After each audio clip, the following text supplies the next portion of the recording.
Pancreas से ज्यादा शरीर का प्रॉब्लम है।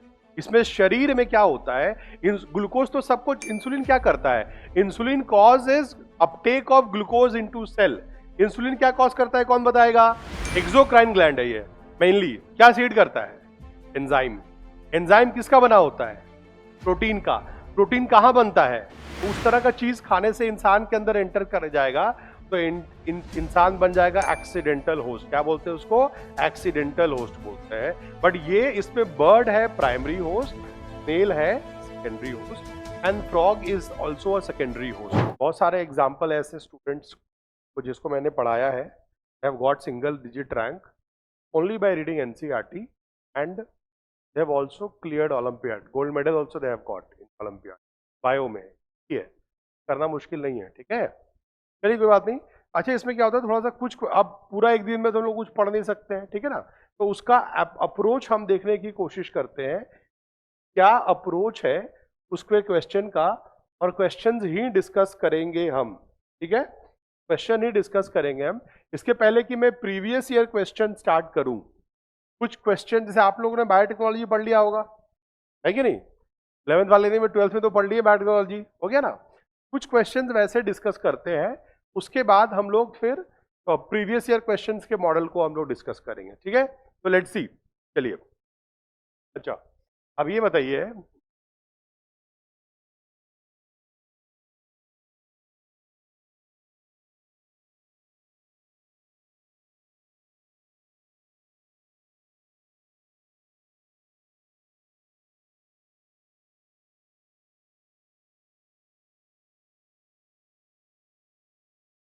कि suppose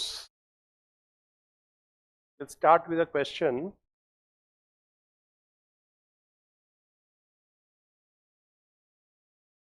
Okay, that there is a human DNA, or there is a DNA, not human DNA, there is a DNA that is a circular DNA. Circular DNA किसमें पाया जाता है? बैक्टीरिया में पाया जाता है। डबल स्टैंडर्ड सर्कुलर डीएनए को क्या कहते हैं, बताइए क्या कहते हैं? उसको प्लाज्मिड कहते हैं, है ठीक है ना। इसका बहुत सारा प्रॉपर्टी होता है, ठीक है। तो there is a double standard circular DNA, और डीएनए जो होता है उसमें क्या है, न्यूक्लियोटाइड से बना होता है। एक न्यूक्लियोटाइड दूसरे न्यूक्लियोटाइड से जुड़ता है तो डीएनए बनता एक, ओके, बेस पेयर, क्या बोलते हैं उसको? Base pair. क्या बोलते हैं उसको? Base pair. तो सपोज ये सर्कुलर डीएनए है, वो 10,000 बेस पेयर का बना हुआ है। कितना बेस पेयर का बना हुआ है? 10,000 बेस पेयर का बना हुआ है, ठीक है। तो अगर इसमें हम कीको R1 का नाम जानते होंगे, एनसीईआरटी में लिखा हुआ है कीको R1, वो छोटा होगा, ठीक है ना। Escherichia coli RY13 strain, first to be extracted from the bacteria Escherichia coli, यही है इसका कीको R1, इसलिए नाम डालते हैं, है कि नहीं? हाँ, तो अब बताइए मुझे कि इसके ऊपर जो कि 10 किलो बेस पेयर का एक डीएनए है, सर्कुलर डीएनए है, प्लाज्मिड है, उसके ऊपर इको R1 को अगर यूज करेंगे तो इसमें कितना फ्रैगमेंट बनेगा, नंबर ऑफ फ्रैगमेंट कितना बनेगा, ये आपको बताना है। ऑप्शन दे दूं? ऑप्शंस आर कि पहला ऑप्शन है कि भाई इसमें बनेगा number of fragment that will be D, ठीक है। नेक्स्ट बनेगा नंबर ऑफ फ्रैगमेंट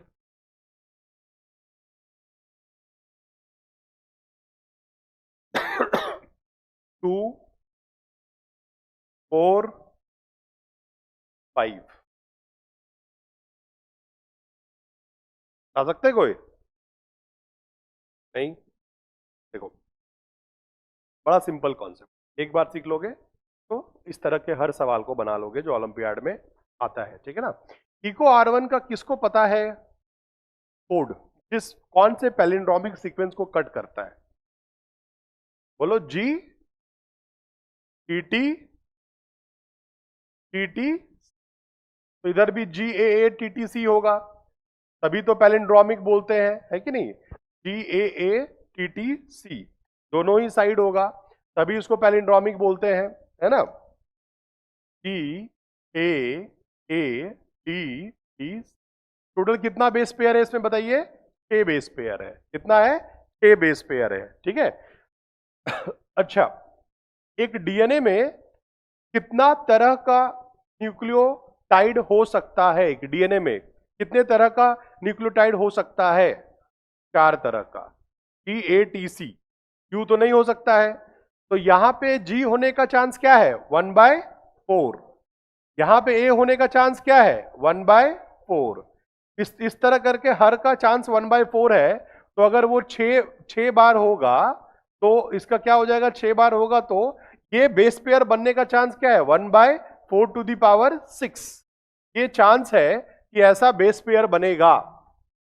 ठीक है कि नहीं? ये प्रोबेबिलिटी है। तो कितना दूर के बाद आने का प्रोबेबिलिटी है ये बेस पेयर का? 4⁶ के बाद आने का प्रोबेबिलिटी है कि भाई इतना बेस पेयर के बाद ये वाला आ सकता है, ये वाला सीक्वेंस आ सकता है। कौन वाला? ये वाला सीक्वेंस आ सकता है। 4⁶ के बाद ये वाला सीक्वेंस आ सकता है। ठीक है। 4⁶ का वैल्यू क्या है अगर देखोगे? कुछ 4096 होगा। मुझे याद है, आप भी याद कर लो, बिकॉज 6 ही तो है, उसी को तो याद करना है। इको R1 भी 6 कट करता है, हिंद 2 भी 6 कट करता है, तो 6 का ही याद करना है। कुछ 2 करता है, कुछ 8 करता है। 2 और 8 का तो याद करना नहीं है। एनसीईआरटी में सिर्फ इको R1 दिया है, 6 का याद करो। हिंद 2 भी जीटीसी जीएसी होता है। ये क्या है? जीटीसी हिंद 2 होता है, जीटीसी जीएसी वो भी 6 बेस पेयर का होता है। तो 4096 बेस पेयर के बाद ऐसा बेस पेयर आने का चांस है। 4000 के बाद, 96 भूल जाओ, 4000 के बाद।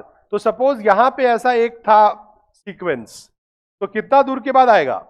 आने का चांस है 4000 के बाद। तो अगर ये 4000 के बाद आया तो कितना बच गया? 6000। तो क्या एक और आने का चांस है? एक और आने का चांस है कि नहीं? तो कितना फ्रैगमेंट बना? एक फ्रैगमेंट, दो फ्रैगमेंट, क्या बना? 3 फ्रैगमेंट। ये होगा इसका क्या है कि भाई क्या प्रोबेबिलिटी है उसके आने का?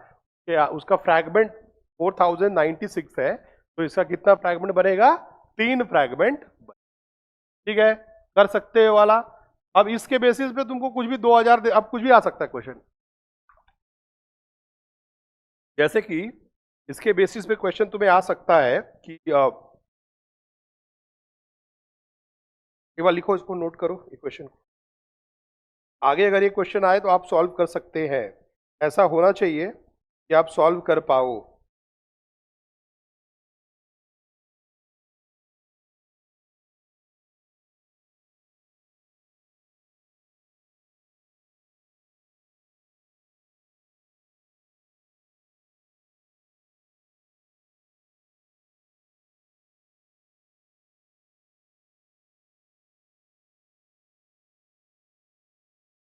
Number of fragment, number of fragment is equal to what?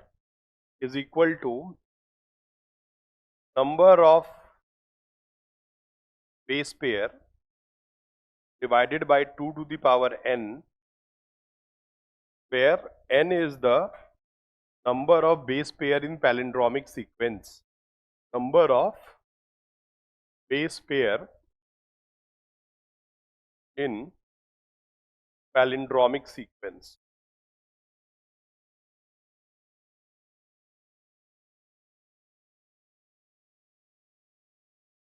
Where n is the number of base pair in the palindromic sequence.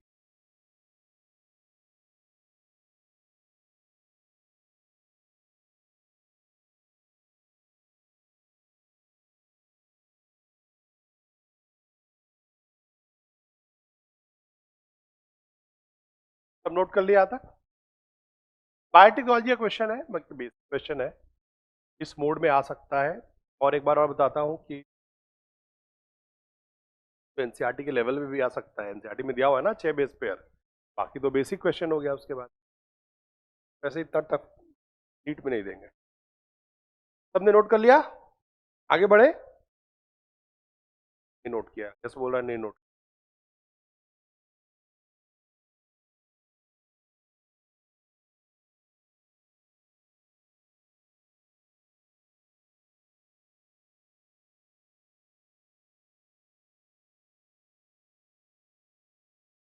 ऐसा देखिए आप द रिदमिक, अब एक क्वेश्चन वाइज करते हैं, पीआई क्यू क्वेश्चन, आपको ये सब पढ़ा हुआ कॉन्सेप्ट से ही क्वेश्चन है, बस सोचना है इसमें, ठीक है ना। देखिएगा, the rhythmic contraction systole diastole, heart में होता है भाई, सिस्टोल का कॉन्ट्रैक्शन, डायस्टोल का मतलब रिलैक्सेशन। हार्ट का चेंबर दो ही स्टेट में रह सकता है, या तो सिस्टोल में रहेगा या तो डायस्टोल में रहेगा, ठीक है ना। Okay, of ventricles constitute cardiac cycle, तो ये कार्डियक साइकिल का ग्राफ में दिया हुआ है। कार्डियक साइकिल नॉर्मली कितना टाइम का होता है, 0.8 सेकेंड का, इसमें कितना सेकंड का दिया हुआ है, 1 सेकंड का दिया हुआ है, ठीक है।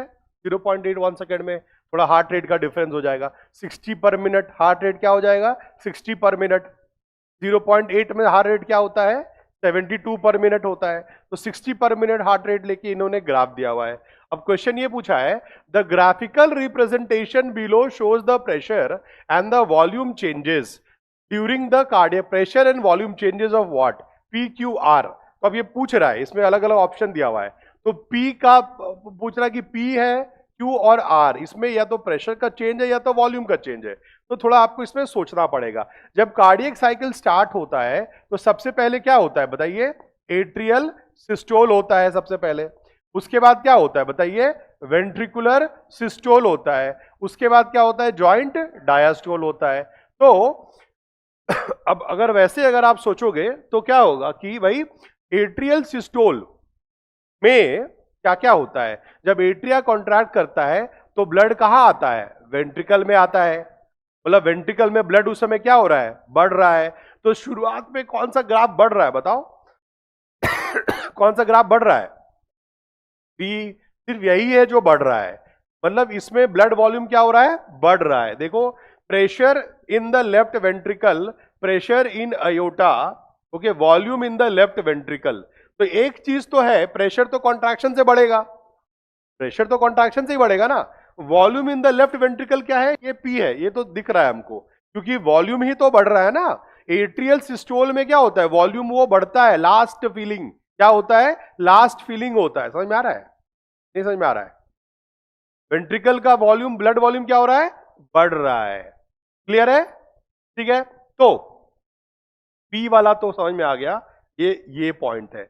अब आपको देखना है कि ये देखिए कम हो रहा है, ये क्या है, थोड़ा कम हो रहा है, और ये कांस्टेंट है। तो कम क्या, pressure in the left ventricle, pressure का तो चेंज नहीं होना चाहिए, pressure in aorta, okay, pressure in आ। एक चीज हम देखते हैं कि ये आप देखिए, थोड़ा सोचिए यहां पे, तो इधर से समझ में आएगा हमको, ये बहुत कम है, यहां से बहुत ज्यादा बढ़ रहा है, ये कम है, बढ़ रहा है, किसके बाद, वेंट्रिकुलर सिस्टोल, वेंट्रिकुलर सिस्टोल में ये बढ़ रहा है, तो ये क्या बढ़ रहा है, pressure in the ventricle, ventricle pressure देगा तभी ना बाहर जाएगा, तो वेंट्रिकल का प्रेशर क्या हो रहा है, बढ़ रहा है। तो ये जो आर है, क्योंकि यहां से तो प्रेशर कम था, क्योंकि कॉन्ट्रैक्ट ही नहीं कर रहा था, क्या कॉन्ट्रैक्ट कर रहा था, एट्रिया कॉन्ट्रैक्ट कर रहा था, बट वेंट्रिकल क्या कर रहा था, रिलैक्स कर रहा था। अब यहां पे वेंट्रिकल कॉन्ट्रैक्ट किया तो देखिए इतना क्या हो गया, वॉल्यूम इसका इतना, जो इसका प्रेशर क्या हो गया, बढ़ गया, ओके। तो एक दूसरा ऑप्शन है, प्रेशर इन वेंट्रिकल, कहां दिख रहा है, pressure in ventricle, pressure in left ventricle, ये दिख रहा है। तो हमको प्रेशर इन लेफ्ट, ये क्या था बताइए, ये था पी, और ये क्या है, आर है, ठीक है ना। अब ये देखिए थर्ड वाला देखिए कि यहां पे क्या था कि ये हल्का हल्का कम हो रहा है, उसके बाद फिर क्या हो गया है, बढ़ के कम हो गया है। तो ये जब एट्रिया कॉन्ट्रैक्ट कर रहा था, तो एट्रिया जब कॉन्ट्रैक्ट कर रहा था उस समय क्यू क्या है, रिड्यूस हो रहा था ड्यूरिंग एट्रियल सिस्टोल। तो क्या होगा, प्रेशर, उसके बाद क्या हो गया, वो बढ़ गया, उसके बाद वो बढ़ गया, और हाँ, volume in the left ventricle is done. उसके बाद ये अगर आप देखोगे ये हाई जा रहा है ना, तो ये अच्छा देखिए, हाँ सिंपल है, कौन बता सकता है क्यू क्या होगा? Pressure in iota. क्यों? क्योंकि पहले तो प्रेशर कम इसलिए हो रहा था, वेंट्रिकल पंप ही नहीं कर रहा है, तो प्रेशर थोड़ा होगा क्योंकि आयोटा है और कंटिन्यूअस प्रोसेस है, ये चलते रहता ना हार्ट, बट प्रेशर कम हो रहा है क्योंकि वेंट्रिकल पंप नहीं कर रहा है। अब जैसे वेंट्रिकल पंप करेगा तो आयोटा का प्रेशर भी क्या होगा? बढ़ेगा, और कुछ दूर तक फिर यहां से ऐसे देखो कम होगा, फिर वो बढ़ेगा। तो आयोटा का प्रेशर कहां लिखा हुआ है भाई? आयोटा का प्रेशर जो है कौन सा है? डी। आयोटा का प्रेशर जो क्या हो रहा है? वो हो रहा है तुम्हारा क्यू हो रहा है। ठीक है, सही है। अब देखो कौन सा ऑप्शन पूरा मैच कर रहा है? Pressure in left ventricle P हो रहा है, सही है। और ये आर जो है that is volume in the pressure in left, sorry ये पी हो रहा है ना, वॉल्यूम इन लेफ्ट वेंट्रिकल, और ये क्या हो रहा है? आर हो रहा है, पी क्यू आर। क्या आंसर होगा इसका? क्या आंसर होगा? थोड़ा सा सोचने का, वही चीज है बट थोड़ा सा क्या है? सोचने का है। ठीक है, मुश्किल है, बहुत मुश्किल है तो वही चीज कार्डियक साइकिल, थोड़ा सा सोच के इसको आंसर आता है। बताइए, इधर प्रेशर मतलब सॉरी नहीं, दोनों साइड लिख सकते थे।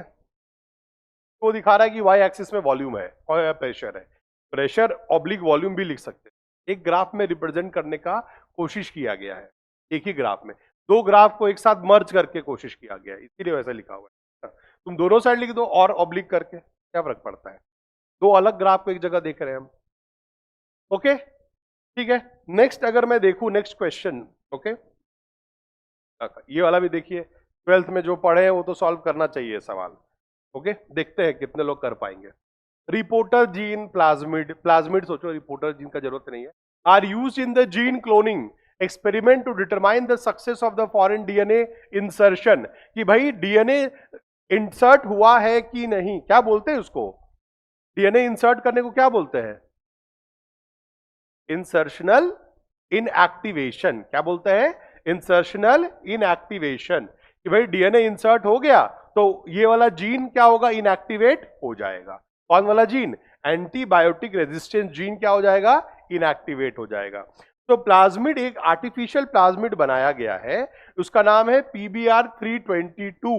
Okay, plasmid of Bolivar and Rodriguez batch 322, ऐसे करके PBr322 इस आर्टिफिशियल प्लाज्मिड का नाम है, जिसके अंदर दो डीएनए ऐड किया गया है। एक डीएनए का नाम है एम्पिसिलिन रेजिस्टेंट डीएनए, दूसरा का नाम है टेट्रासाइक्लिन रेजिस्टेंट डीएनए। इसके ऊपर बहुत सारा कटिंग साइट है। किसका साइट है? रेस्ट्रिक्शन एंडोन्यूक्लियस का साइट है, क्योंकि रेस्ट्रिक्शन एंडोन्यूक्लियस जब कट करता है उसमें वो क्या होगा? वो वहां पे वो जोड़ने का ऑप्शन बना देता है, क्योंकि वो क्या बनाता है? वो स्टिकी एंड, क्या बनाता है? Sticky and. तो BAM-H1 ठीक पूछिए, ये क्या कह रहा है कि जब हम BAM-H1 को अगर यूज करेंगे तो कैसे पता चलेगा कि वो डीएनए एंटर किया है कि नहीं? हाँ बताइए, आंसर डी, सॉल्व कर लियो, वेरी गुड। क्योंकि जिसने पढ़ा है बायोटेक्नोलॉजी उसको तो सॉल्व हो जाना चाहिए, सिंपल सी बात है। देखिए, अगर BAM1H यूज करेंगे तो यहां पे डीएनए आ जाएगा। अगर यहां पे डीएनए आ जाएगा तो टेट्रासाइक्लिन जो है वो जीन, टेट्रासाइक्लिन रेजिस्टेंट जीन, वो क्या हो जाएगा? इनएक्टिव। क्या हो जाएगा? इनएक्टिव। तो ये वाला प्लाज्मिड जिसके भी बैक्टीरिया के अंदर डालेंगे वो बैक्टीरिया टेट्रासाइक्लिन से मर जाएगा या टेट्रासाइक्लिन में ग्रो नहीं करेगा, लेकिन एम्पिसिलिन का रेजिस्टेंस उसके पास होगा तो एम्पिसिलिन में ग्रो करेगा। तो क्या आंसर बन रहा है? देखना ध्यान से, cell will show resistance to ampicillin, ये वाला खराब नहीं हुआ ना, okay, but not to tetracycline. तो वो जीन क्या हो गया? खराब हो गया, वो जीन इंसर्शनल एक्टिवेशन हो गया उसका। ठीक है, ये तो एकदम एनसीईआरटी लेवल का क्वेश्चन है और एकदम ये नीट में आएगा भाई तुम्हें, ये वाला इंसर्शनल इनएक्टिवेशन। ठीक है, ज्यादा एनसीईआरटी में तो और भी ज्यादा लेवल, हाई लेवल दिया हुआ है इससे। इसमें नेक्स्ट हाई लेवल एनसीईआरटी में क्या दिया हुआ है? इस दोनों में ध्यान से सवाल देखते कौन इसका जवाब दे सकता है।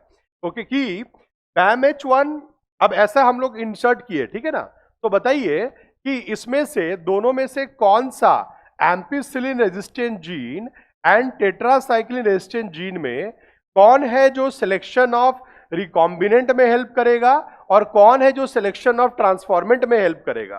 एनसीईआरटी का लाइन है, रिकॉम्बिनेंट में एंड ट्रांसफॉर्मेंट में जस्ट उल्टा बोल दिया।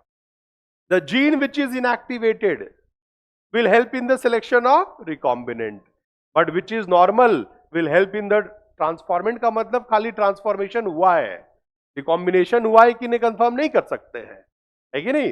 द जीन जो इनएक्टिव हुआ है वो हेल्प करेगा in the selection of the recombinant. क्यों? क्योंकि देखो एक सेल है, सेल को एंटीबायोटिक देंगे तो मर जाएगा नॉर्मल सेल, बट उसके अंदर अगर एंटीबायोटिक रेजिस्टेंट जीन है तो नहीं मरेगा। अब हर सेल के अंदर तो रेजिस्टेंट जीन होता नहीं है, तो तुम अगर एंटीबायोटिक देके मर रहा है उससे कुछ कंफर्म नहीं होगा, हो सकता है उसके अंदर जीन ही नहीं है। तो पहले तो तुम्हें उसको जिलाना है कि भाई एंटीबायोटिक दिए एम्पिसिलिन, लेकिन वो फिर भी एम्पिसिलिन में क्या है, ग्रो कर रहा है, मतलब कि प्लाज्मिड तो गया है, प्लाज्मिड गया का मतलब ट्रांसफॉर्मेंस तो हुआ है। तो ampicillin will help in the selection of transformation. अब देखेंगे टेट्रासाइक्लिन डाल के, अच्छा एम्पिसिलिन में सर्वाइव कर रहा है बट टेट्रासाइक्लिन तो इनएक्टिवेट हो गया है, तो दूसरा स्टेप में टेट्रासाइक्लिन डालेंगे तो उसमें वो सर्वाइव नहीं करेगा। तो जो इनएक्टिव है वो रिकॉम्बिनेंट में हेल्प करता है, बट जो नॉर्मल एक्टिव है वो किस में हेल्प करता है, सिलेक्शन ऑफ ट्रांसफॉर्मेंट में वो हेल्प करता है। ठीक है, चलिए इसमें कुछ पॉइंट्स नोट कीजिए अपने हिसाब से, सोच के क्या समझे आप।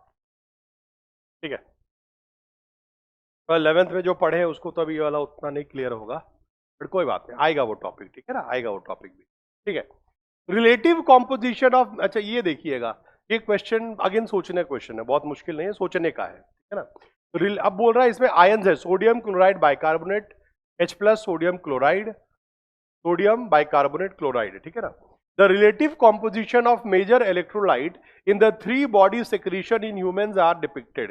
3 बॉडी का कोई 3 सेक्रीशन का है, सेक्रीशन या ब्लड तो सेक्रीशन होता नहीं है, तो ब्लड प्लाज्मा का भी डाला हुआ है। Shaded region represent the other constituents. इसको देखोगे, अच्छा तो इसमें अगर इसको ग्राफ देख के समझना पड़ेगा, तब जाके यहां से आंसर सेट होगा। अच्छा बताइए, सोडियम क्लोराइड इक्वल कहां पे होगा, ब्लड प्लाज्मा में होगा कि कोई सेक्रीशन में होगा, like gastric juice, pancreatic juice, कहां पे होगा सोडियम क्लोराइड? हाँ, ब्लड प्लाज्मा में होगा, क्योंकि सोडियम क्लोराइड को इक्वल इसलिए होना है तो सोडियम क्लोराइड एक ऑस्मोलाइट का काम करता है जो ब्लड वॉल्यूम को मेंटेन करने में हेल्प करता है। बाकी कोई गैस्ट्रिक सेक्रीशन का वॉल्यूम मेंटेन नहीं करना है, वो सेक्रीशन है, ब्लड प्रेशर मेंटेन करना है, किसको? सोडियम क्लोराइड को, है कि नहीं। गैस्ट्रिक जूस का प्रेशर मेंटेन करना है, बाइल सेक्रीशन का प्रेशर मेंटेन करना, वो तो सेक्रीशन है। तो सोडियम क्लोराइड ऑलमोस्ट इक्वल कहां होगा? ब्लड प्लाज्मा में। तो बताओ कौन सा है जो ब्लड प्लाज्मा को दिखा रहा है तीनों ग्राफ में, कौन सा दिखा रहा है? पी। बाकी में देखो डिफरेंस बहुत ज्यादा है। तो ब्लड प्लाज्मा में जो ऑलमोस्ट इक्वल है वो तुम्हारा ये दिखा रहा है, प्लाज्मा दिखा रहा है, ठीक है। अब सोडियम यहां बहुत कम हो गया, इतना कम में ब्लड नहीं होता है, ब्लड में ज्यादा सोडियम होता है। यहां पे सोडियम तो बहुत ज्यादा है बट क्लोराइड बहुत कम है, ये भी ब्लड नहीं हो सकता। अब सोचिए next Na+, chloride and bicarbonate. तो ऑप्शन क्या क्या दिया हुआ है? गैस्ट्रिक जूस दिया हुआ है ना। अच्छा, गैस्ट्रिक जूस जो होता है उसमें सेक्रीशन आपको बाइकार्बोनेट का होता है, बाइकार्बोनेट का बहुत कम है, प्लाज्मा सोडियम भी क्लोराइड भी होता है, ठीक है। सॉरी, किसमें? H+ गैस्ट्रिक जूस में क्या होगा? ज्यादा होगा, बिकॉज HCl बनाना है। क्या बनाना है? HCl बनाना है, प्रोटोन पंप काम करता है इसमें। बहुत सही जवाब दिए हो। तो ठीक है ना। अब HCl चाहिए सेक्रीशन के लिए गैस्ट्रिक जूस में, ठीक है। तो यहां Q क्या दिख रहा है हमको? सीधा का सीधा गैस्ट्रिक जूस दिख रहा है, दिख रहा है कि नहीं? Very good. अब आ गया R। अब R सोच के बाइकार्बोनेट ज्यादा होना चाहिए, बाइकार्बोनेट। कौन से सेक्रीशन में बाइकार्बोनेट ज्यादा होता है? एनसीईआरटी में लिखा हुआ है, दिस सेक्रीट्स बाइकार्बोनेट। डाइजेस्टिव चैप्टर में जब तुम लोग पढ़े थे, pancreas, pancreas has large amount of bicarbonate. तो क्या आंसर बन रहा है इसका? इसका आंसर बन रहा है बी बन रहा है। तो देखो इसमें क्या है, ऑप्शन देख के आपको थोड़ा लॉजिकली सोचना पड़ेगा। ठीक है, क्योंकि sodium chloride equal blood plasma में होना जरूरी है ब्लड वॉल्यूम मेंटेन कर। दूसरा तुम्हारा क्या है भाई, तुमने खुद ही HCl होता है, तो HCl ऑलमोस्ट ज्यादा होना चाहिए। बाइकार्बोनेट बहुत ज्यादा, सोडियम तो होगा ही होगा, सोडियम क्लोराइड का डिफरेंस है, बट बाइकार्बोनेट बहुत ज्यादा रहेगा। सोडियम बाइकार्बोनेट के फॉर्म में भी सेक्रेट होता है ना sodium bicarbonate. Okay, sodium taurocholate, sodium ग्लाइकोकोलेट, sodium bicarbonate, ये सब सेक्रेट होता है। तो आर में क्या हो जाएगा आपको, तो आंसर इसका बी है। कोई डाउट है इसमें? बहुत डिफिकल्ट है, कोशिश करेंगे तो हो जाएगा, ओलंपियाड का क्वेश्चन है, बट है वही कॉन्सेप्ट। ऐसा नहीं कि कॉन्सेप्ट बहुत बाहर से है, जस्ट थोड़ा सा सोचना है, उसमें सोच के आंसर करना है ना। प्रैक्टिकल थोड़ा प्रैक्टिकल लिख देते हैं, रिलेटिव कॉम्पोजिशन ऑफ, मुझे लगता है क्या लिख रहे हैं, इजी लैंग्वेज नहीं है इसमें, लैंग्वेज क्या करते थोड़ा, बट क्वेश्चन कैसा रहता है वैसा ही जो आप सॉल्व कर सकते हैं, थोड़ा सा आपको उसमें लॉजिकल सोचना होगा, दैट्स ऑल। ठीक है, नेक्स्ट। हाँ, अबे डायबिटीज को पढ़ा दिया गया है, तो ये ना डायबिटीज 1 लिखा हुआ है। अच्छा, 1 और 2 डायबिटीज में अंतर क्या है, कोई बता सकता है? डायबिटीज 1 और 2 में, जो बच्चों में होता है 1 है, अडल्ट में होता है वो 2 है। चिल्ड्रंस में टाइप 1 होता है, नॉर्मली ऑटो इम्यून कंडीशन से होता है, और उसको बोलते हैं इंसुलिन डिपेंडेंट डायबिटीज मेलाइटस बोलते हैं, जो बच्चों में होता है। और जो अडल्ट में होता है उसको बोलते हैं insulin non dependent, okay, NIDDM, non dependent okay diabetes mellitus बोलते, 2 तरह का होता है। तो अब डायबिटीज NCERT में नाम तो दिया हुआ है, ठीक है, ध्यान से सुनिए सब लोग इधर प्लीज। तो ध्यान सुनिए, टाइप 1 हो या टाइप 2 हो, इसमें एक ही मेजर प्रॉब्लम है। टाइप 1 में क्या होता है, देखो, एक हो गया टाइप 1 इंसुलिन डायबिटीज मेलाइटस, एक हो गया टाइप 2 डायबिटीज मेलाइटस। कोई डाउट है तो मुझसे पूछ सकते हो एकदम, है ना, इसमें सर ऐसा तो नहीं है, पूछ लो। टाइप 1 डायबिटीज मेलाइटस जो होता है वो चिल्ड्रन में, किसमें होता है, चिल्ड्रन में, बच्चों में होता है। ये नॉर्मली ऑटो इम्यून कंडीशन में होता है, ऑटो इम्यून जैसा और भी रीजन हो सकता है, ये होता है। इसमें क्या होता है ना, इसमें जो पैनक्रियास डैमेज होगा, या बीटा सेल ऑफ लैंगरहैंस जो है वही क्या होगा, डैमेज होने लग जाएगा। तो इसमें इंसुलिन का लेवल क्या होने लगेगा, कम होने लग जाएगा। अगर इनका इंसुलिन का लेवल कम होगा तो इसका ट्रीटमेंट क्या देंगे, इंसुलिन देंगे, इज द ट्रीटमेंट। इसीलिए इसको बोलते हैं इंसुलिन डिपेंडेंट डायबिटीज मेलाइटस, इसका ट्रीटमेंट ही इंसुलिन है, इंसुलिन कम बन रहा है शरीर में, ठीक है। दूसरा है टाइप 2 डायबिटीज, टाइप 2 डायबिटीज में इंसुलिन कम नहीं बन रहा है, ये हाँ बोलिए।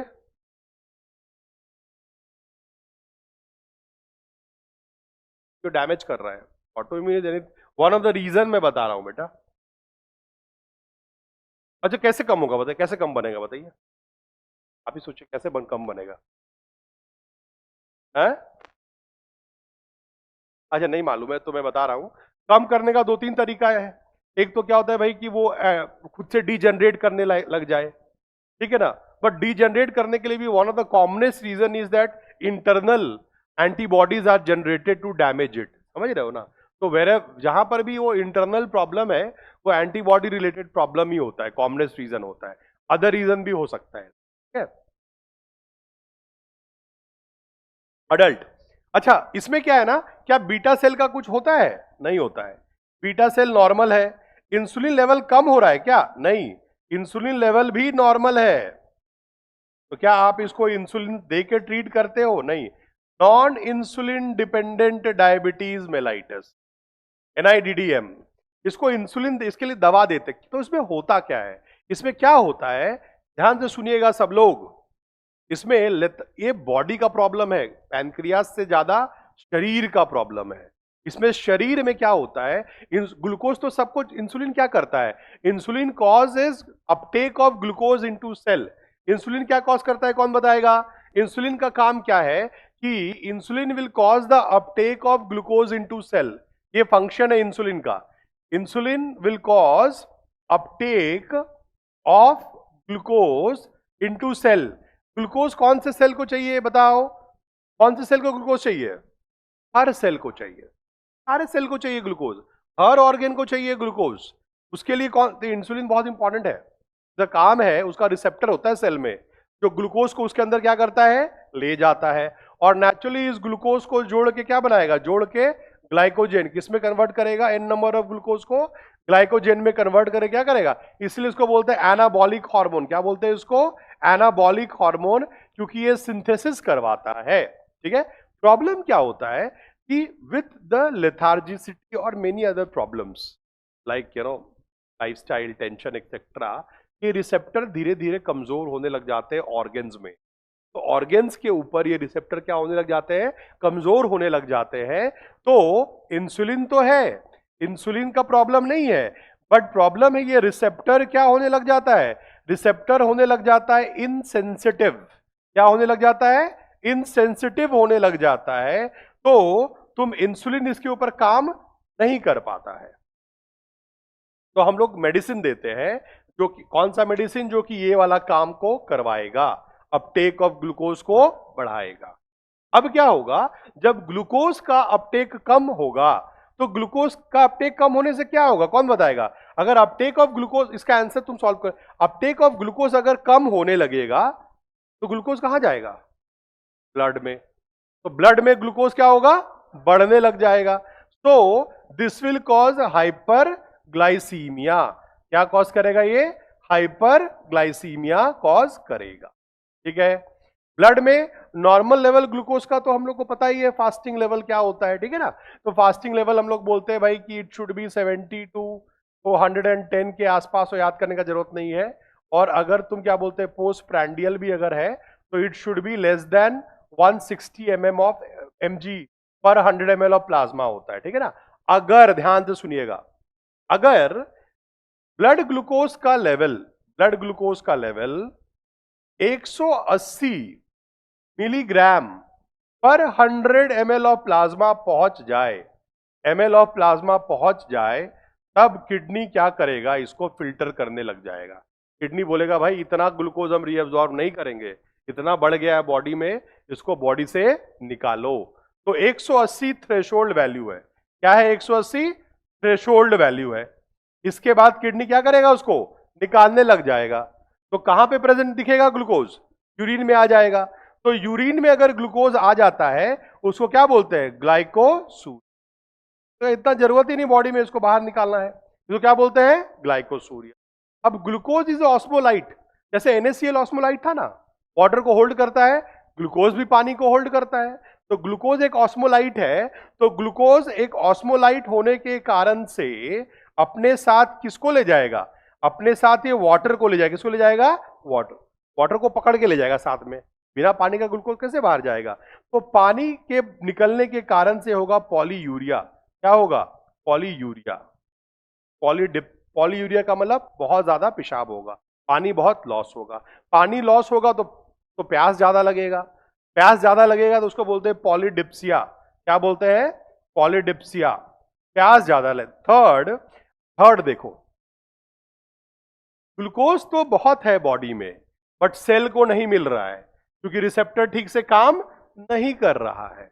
इसको बोलते हैं स्टारवेशन इन प्लेंटी। बोलते हैं भाई बहुतायत है, बट फिर भी क्या है, वो स्टार्व कर रहा है। ये बीमारी का दूसरा नाम है स्टारवेशन इन प्लेंटी। ग्लूकोज बहुत है बट सेल क्या कर रहा है, स्टार्व कर रहा है। समझ रहे हो। तो अब क्या होगा कि ब्रेन जो है ना, उसको तो ग्लूकोज ही चाहिए। बाकी सब ऑर्गन अब क्या करेगा, भाई चलो ग्लूकोज तो नहीं मिल रहा है, लिपिड चलेगा, हमको लिपिड यूज करते हैं। अच्छा लिपिड भी नहीं है, प्रोटीन यूज करते हैं, बट ब्रेन बोलता नहीं, हमको क्या चाहिए। तो हाइपोथैलेमस क्या करेगा, हमारा हंगर सेंटर को एक्टिवेट करेगा कि भाई तुमको ग्लूकोज तो मिल ही नहीं रहा है, कैसे एक्टिव रहोगे तुम। तो हाइपोथैलेमस क्या करेगा, हंगर सेंटर को एक्टिवेट करेगा, और उसके कारण से क्या होगा, उसको बहुत ज्यादा भूख लगेगा। उसको क्या बोलते हैं, पॉलीफेजिया। क्या बोलते हैं, पॉलीफेजिया।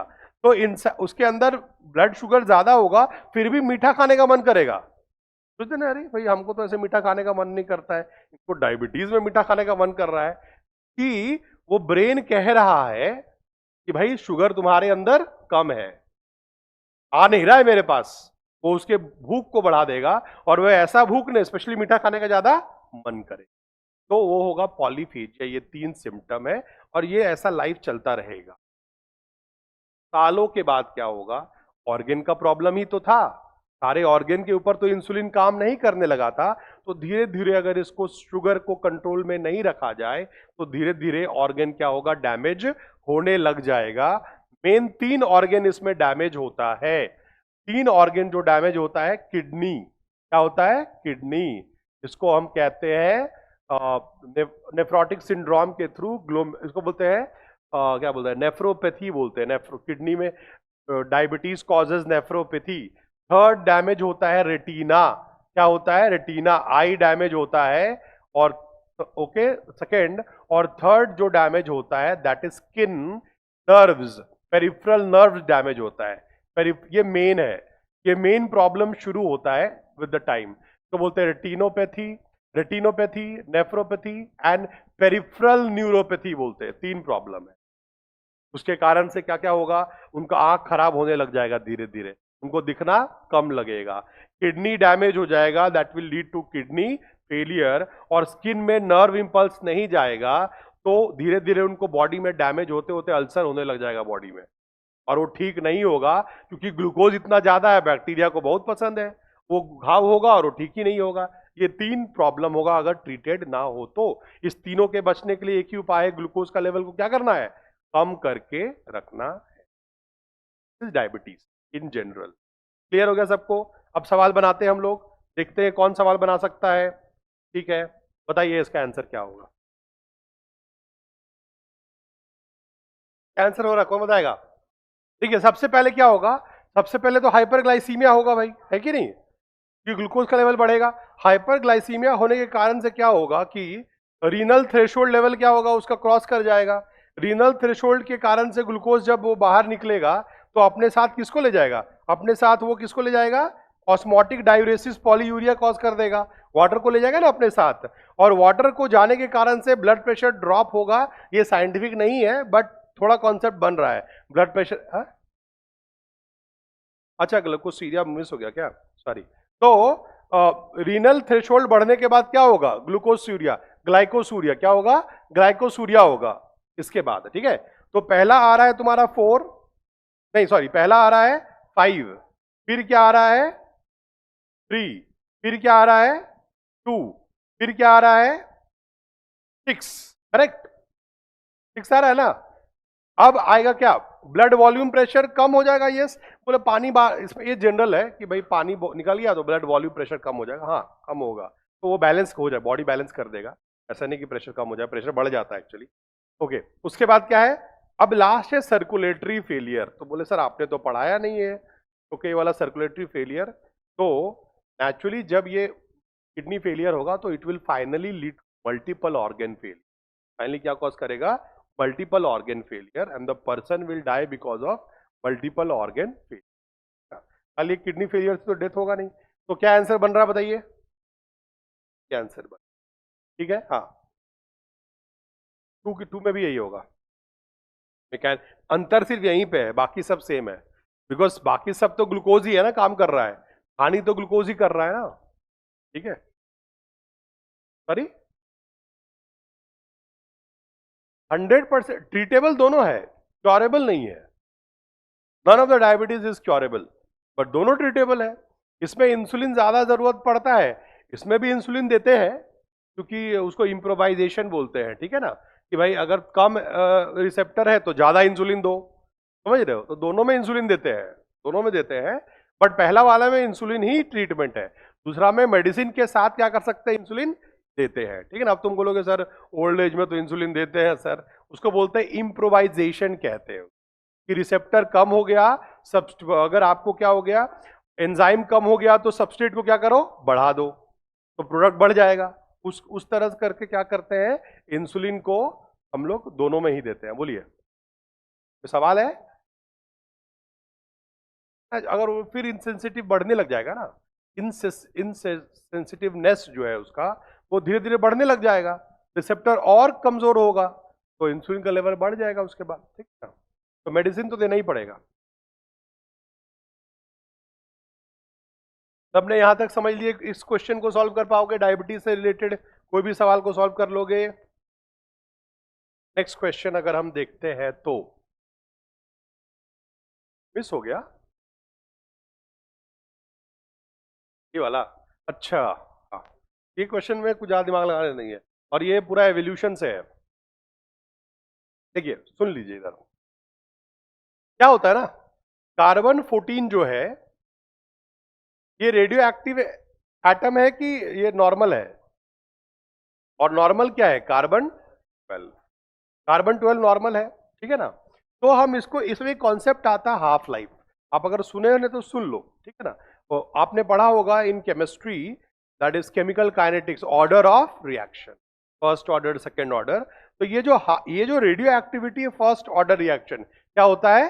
फर्स्ट ऑर्डर रिएक्शन होता है इसमें, ठीक है ना। इसमें क्या है कि हाफ लाइफ क्या है कि भाई कितने ईयर्स में ये डिके होगा, और मान लेते ये 10 ग्राम है तो ये इसमें 5 ग्राम डिके होके ये बन जाएगा, तो इसको हम बोलते हैं हाफ लाइफ। तो इस दोनों को रेशियो को निकाल के इसका एज हम पता कर सकते हैं। मान लेते हैं अभी अभी इसमें मान लेते हैं कि इसमें, क्वेश्चन ही देख लेते हैं सीधा। मान लेते हैं कि भाई इसमें C14 का वैल इतना है, बचा है, और जो सॉरी C14 ऑफ कंटेंट क्या लिखा हुआ है, one such fossil sample obtained by archaeologist had of C14 content if the content was this much in the beginning of of the death of the organism. तो इससे हम ये इसमें दिया हुआ है कि भाई C14 जो है वो बिगिनिंग में कितना था, देखिए वो बिगिनिंग में कितना था, 0.26 था। कितना था? 0.26। अब वो किस में डिके हो गया है? C12 में डिके हो गया है, और C12 में डिके हो गया है और कितना बच गया है? 0.185। तो कितना गुना कम हुआ है बताइए, गेस कीजिए कितना गुना कम हुआ? ये आधा हुआ है, आधा हुआ है ना। तो आधा, इसका मतलब ये जब अगर ये आधा हुआ का मतलब क्या है कि अब ये 0.185 बचा है, और 0.185 किस में कन्वर्ट हो गया है? इसमें कन्वर्ट हो गया है। तो कितना हाफ लाइफ है? एक हाफ लाइफ है। और एक हाफ लाइफ कितना दिया हुआ यहां पे? 5700 साल। तो क्या इसका आंसर होगा? आंसर ये होगा। समझ आ रहा है, नंबर ऑफ हाफ लाइफ। अब ऐसे फॉर एग्जांपल और क्वेश्चन जैसे दिया हुआ है कि भाई C14 जो है, अगर ऐसे आर्टिफिशियल मोड में अगर दे दें, इसमें तो नेचुरल नंबर दे दिया, MG एंड ऑल MCG में होता है नहीं। हाँ, अगर C14 अगर ऐसा दे दिया है कि भाई C14 is 12.5, okay, whereas C14 in the beginning, 14 ऊपर होगा, in the beginning was 100 mg। तो बताओ क्या ये, कौन बताएगा इसका आंसर? अभी अभी इसका इतना बच गया है, बिगिनिंग में इतना था, तो कितना साल हो गया बताइए, कौन बताएगा? जब वो प्लांट का डेथ हुआ था तो वो 1000 मिलीग्राम था, 100 मिलीग्राम था, अब 12.5 मिलीग्राम बच गया है। यही है हाफ लाइफ, वही इसी प्लांट का कार्बन डेटिंग का यही है हाफ लाइफ रहेगा।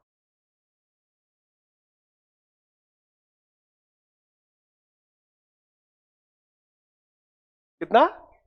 अच्छा, नंबर ऑफ, देखिए पहले 100 से 50 हुआ होगा, एक हाफ लाइफ गया, 50 से 25 हुआ होगा, दो हाफ लाइफ गया, 25 से तो 3 हाफ लाइफ। कितना है? 3 हाफ लाइफ, मतलब 5700 इंटू 3 कितना होगा? अच्छा बताइए, 18,000 ईयर्स के आसपास होगा।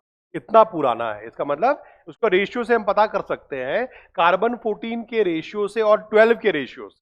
इसमें तो कार्बन 14 का ही दो वैल्यू दे दिया है, कार्बन 14 और 12 के रेशियो से पता कर सकते हैं कि भाई इसमें इतना कार्बन 14 है, इतना कार्बन 12 है। तो इसके रेशियो से पता कर सकते हैं कि हम कितना जो है वो क्या है, क्या अप्रोक्स उसका एज। बट ये वाला मेथड जो है उसमें एरर बहुत ज्यादा होता है, वो 70 ईयर्स के बाद पुराना प्लांट को गलत बताने लग जाएगा कि इसका मतलब कि 5007 ईयर्स का है ना, एरर इसमें बढ़ जाएगा। That's why we use other methods. ये पॉइंट क्लियर हो गया सबको? क्वेश्चन बहुत मुश्किल है ये,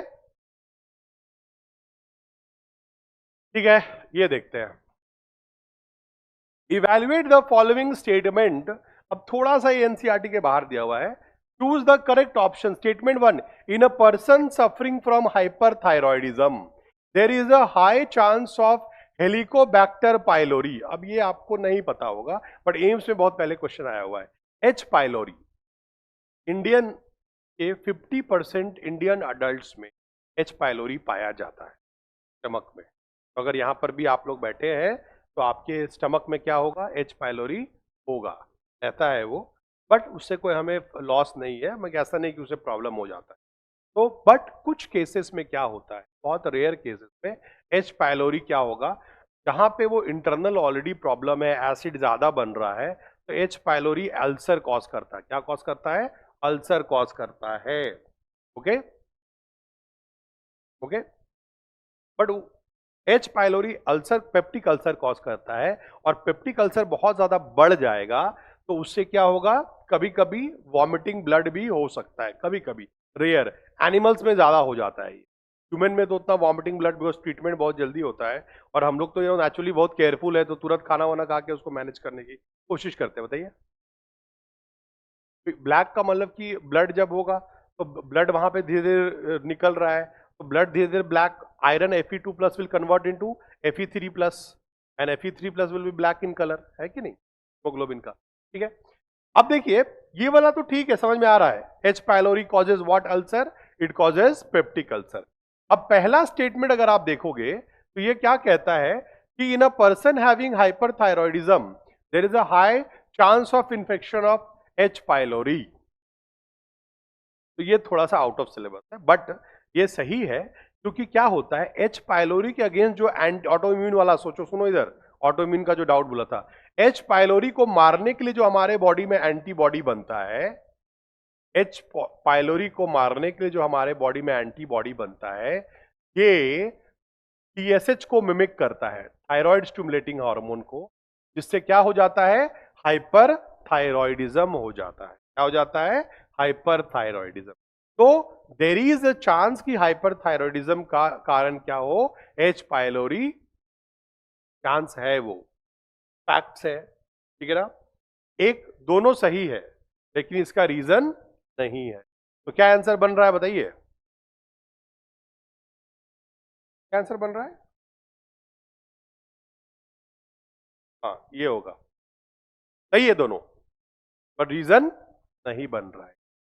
ठीक है, थोड़ा सा इसमें एक्स्ट्रा पॉइंट दिया हुआ है। ओके, अब ऐसा लग रहा है ना, क्या है सर ये, ऐसा लग रहा है? अच्छा, पढ़े भी होगे, ट्रेमाटोड जानते हो, ट्रेमाटोड? ट्रेमाटोड क्या होता है, कौन से फाइलम में आता है? एस्कहेलमिंथिस में नहीं आता है, इसमें आता है प्लैटीहेलमिंथिस में, इसमें आता है प्लैटीहेलमिंथिस में। प्लैटीहेलमिंथिस में क्या होता है, फ्लूक्स होता है। क्या होता है? फ्लूक्स, ब्लड फ्लूक सुने हो ना, तो फ्लूक्स बोलते हैं। Blood fluke is one example. Liver fluke तो सुने ही होंगे, उस तरह करके कुछ ऐसा फ्लूक जैसे लंग फ्लूक होता है। तो लंग फ्लूक के लिए ह्यूमन आर एक्सीडेंटल होस्ट, वो ह्यूमन में नहीं होता है, एक्सीडेंटली ह्यूमन में आ सकता है। कैसे, वो देखो, ठीक है ना। तो ये लंग फ्लूक, कोई भी फ्लूक का लाइफ साइकिल ऐसा ही है। स्नेल उसमें सबसे इंपॉर्टेंट है, सेकेंडरी होस्ट बोलते, क्या है, तो स्नेल के अंदर एंटर करता है लार्वा, जिसका नाम है क्या, मीरासीडियम लार्वा नाम है, याद करने का जरूरत नहीं है। मीरासीडियम लार्वा इसके अंदर डेवलप करता है, और फाइनली वो बन जाता है the cercaria larva. Cercaria larva frog के अंदर एंटर कर जाता है, वो बन जाता है Meta cercaria larva. Meta cercaria larva चल जाता है बर्ड के अंदर, और बर्ड के बॉडी में क्या होता है, वो मेटा सर्केरिया इंटेस्टाइन में प्रेजेंट रहता है, और ये मेटा सर्केरिया लार्वा फिर जो है वो फिर से क्या होगा, अडल्ट इसके फीकल मैटर से निकलेगा, और मेटा सर्केरिया लार्वा जब बाहर आएगा तो फिर ये अडल्ट क्या बन जाएगा, अडल्ट बन जाएगा। अच्छा, Meta cercaria larva, sorry, Meta cercaria larva जो है वो बर्ड के इंटेस्टाइन में अडल्ट बन जाएगा। बर्ड के इंटेस्टाइन में क्या बनेगा, अडल्ट बन जाएगा, और यहां पे मेल और फीमेल फ्लूक्स बनेगा। मेल और फीमेल फ्लूक क्या करेगा, इसके बर्ड तो इसका प्राइमरी होस्ट है, क्या है, डेफिनेटिव होस्ट है, तो बर्ड के इंटेस्टाइन से वो नेचुरली उसको, बर्ड को प्रॉब्लम कॉज करेगा। कभी कभी यहां पे इंसान आ जाता है, इसी जगह पे क्या आ जाता है, इंसान, क्या खाने से, यस सिमिलर, और भी ऐसा डिजीज, ये खाली मेढक के अंदर नहीं जाता है, ये क्रैब के अंदर भी चला जाता है, ये क्रस्टेशियन क्रैब के अंदर चला, क्रैब तो इंसान खाता है कि नहीं, ओके। तो उस तरह का चीज खाने से इंसान के अंदर एंटर कर जाएगा, तो इंसान बन जाएगा एक्सीडेंटल होस्ट। क्या बोलते हैं उसको? एक्सीडेंटल होस्ट बोलते हैं। बट ये इसमें बर्ड है प्राइमरी होस्ट, स्नेल है secondary host, and frog is also a secondary host, है ना। अब इसमें आंसर देखते हैं। The final host of the parasite is snail, no, final is bird, and uses the bird dropping to gain access to the soil. Uses the ये तो bird dropping, bird के dropping to get access in the soil, no, ये bird dropping को नहीं, bird से dropping तो ये use करता है ना, बर्ड के ड्रॉप को, जो ये इसके अंदर में अडल्ट होता है, ये रिप्रोड्यूस करता है, और रिप्रोड्यूस करके ये बनाता है क्या? ये बनाता है जाइगोट, और पहला लार्वा जो तुम्हारा है ये, तो ये गलत दिया हुआ है बेसिकली, यहाँ सेम लाइन की जगह होना चाहिए, the final host is bird, बाकी सब लाइन सही है ना। The parasitic infection causes supernumerary limbs to develop in, ऐसा कुछ नहीं होगा भाई। क्या होगा? बोले भाई पैरासाइट से उसका पैर निकल गया, फ्रॉग में क्या हो गया? पैर निकल गया, ऐसा होगा? तो फ्रॉग तो बहुत खुश हो जाएगा, 4-5 पैर हो गया भाई, ऐसा नहीं होगा, ठीक है। The final host of the parasite is bird, and so by ensuring food the parasite gains, हाँ, वो फूड की तरह से क्या होता है, parasite will get entry into the final host, खाना की तरह से। कभी कभी वहां पे कौन बन जाता है प्राइमरी होस्ट? ह्यूमन बन जाता है। ह्यूमन भी सब कुछ खाता है, मस्कुलर लेग ऑफ फ्रॉग है कि नहीं? तो उसके कारण से भी क्या हो सकता है, इट कैन, एनसीईआरटी में दिया हुआ है ना, द फ्रॉग इज एडिबल। तो ये वाला सही है। The parasite enters the tadpole of the frog and accelerate there, ना ना ना, ये सब नहीं कर पाएगा। आप सोचो, क्या ये प्रैक्टिकल है? पैरासाइट ने उसको फ्रॉग बना दिया, टैडपोल को क्या बना दिया? फ्रॉग बना दिया। तो सबसे बेनिफिशियरी कौन हो गया? फ्रॉगी को भी सबसे ज्यादा बेनिफिट मिल गया। ये सब अनसाइंटिफिक ऑप्शन दिया हुआ है, तो इसका आंसर क्या है? इसका आंसर है थर्ड वाला है। क्लियर हुआ ये क्वेश्चन? नहीं क्लियर हुआ? चलिए देखिए इधर, हाल फिलहाल मैंने टर्टल को मिलने का मौका मिला, तो I can relate it. Turtle draws terrapins, actually turtle ने टेरापिन्स, टेरापिन्स फ्रेश वाटर में होता है, टर्टल सी वाटर में होता है। So turtle draws its head back into the shell when shell is touched. After being touched repeatedly, however, the turtle no longer withdraw it. समझ रहे हो? हाँ, आंसर दिया हुआ तो नहीं है ना? आंसर दिया हुआ है, अच्छा ठीक है। अच्छा मुझे ये बताइए, ये तो नॉर्मल है कि भाई एक बार सर ने डांटा, बुरा लगा, है कि नहीं? अरे सर डांट दिया हमको।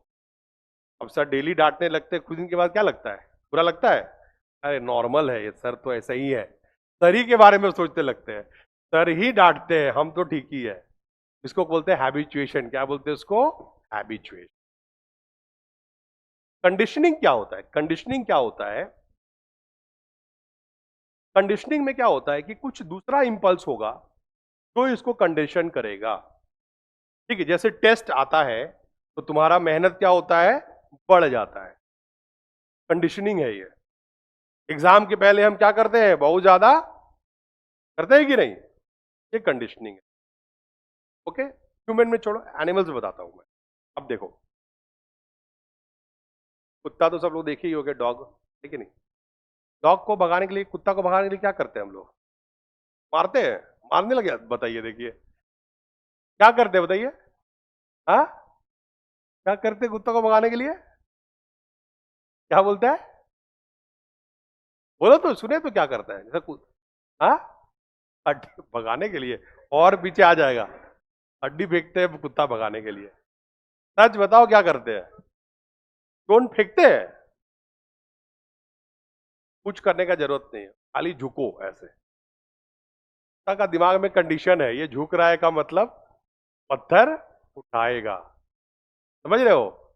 उसको बचपन से पत्थर का है ना वो, sorry to say that, but उसको बहुत लोग ऐसा मारा भी है, तो उसको याद है अगर ये झुक रहा है तो क्या उठाने वाला है, और उसके बाद तो जैसे झुको भाग जाएगा वो।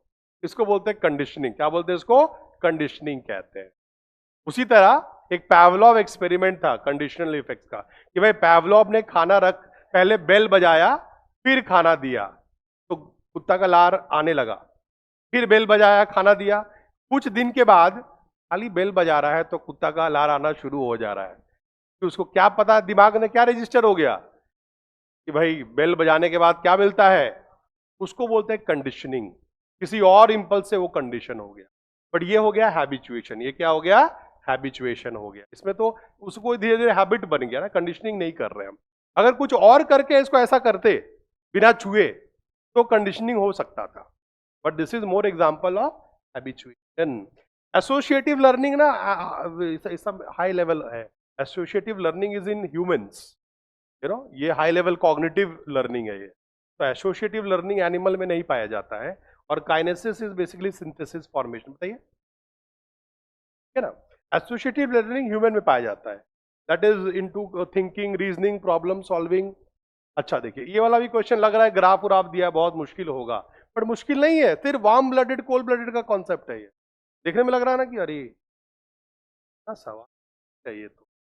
अब देखिए इधर, देखिए इधर, अब क्या बोल रही है? टेम्परेचर दिया हुआ है भाई 0 से लेकर 35 डिग्री सेल्सियस तक। अब 0 से 35 तक यदि हमारा बॉडी टेम्परेचर क्या है? 35, 37, 37 है हमारा body temperature warm blooded animal का, ठीक है ना? तो इसमें क्या बोल रहा है कि ब्रीदिंग रेट है, studies have shown that the rate of respiration of organism varies with fluctuation of temperature। ये बोला कि भाई कि अगर आदमी कोई एनिमल ब्रीद करता है तो टेम्परेचर से फ्लक्चुएट होता है उसका, सबका नहीं होता। ऐसा नहीं कि हमारा ऐसा होगा, वार्म ब्लडेड एनिमल का नहीं होता, कोल्ड ब्लडेड का होता है।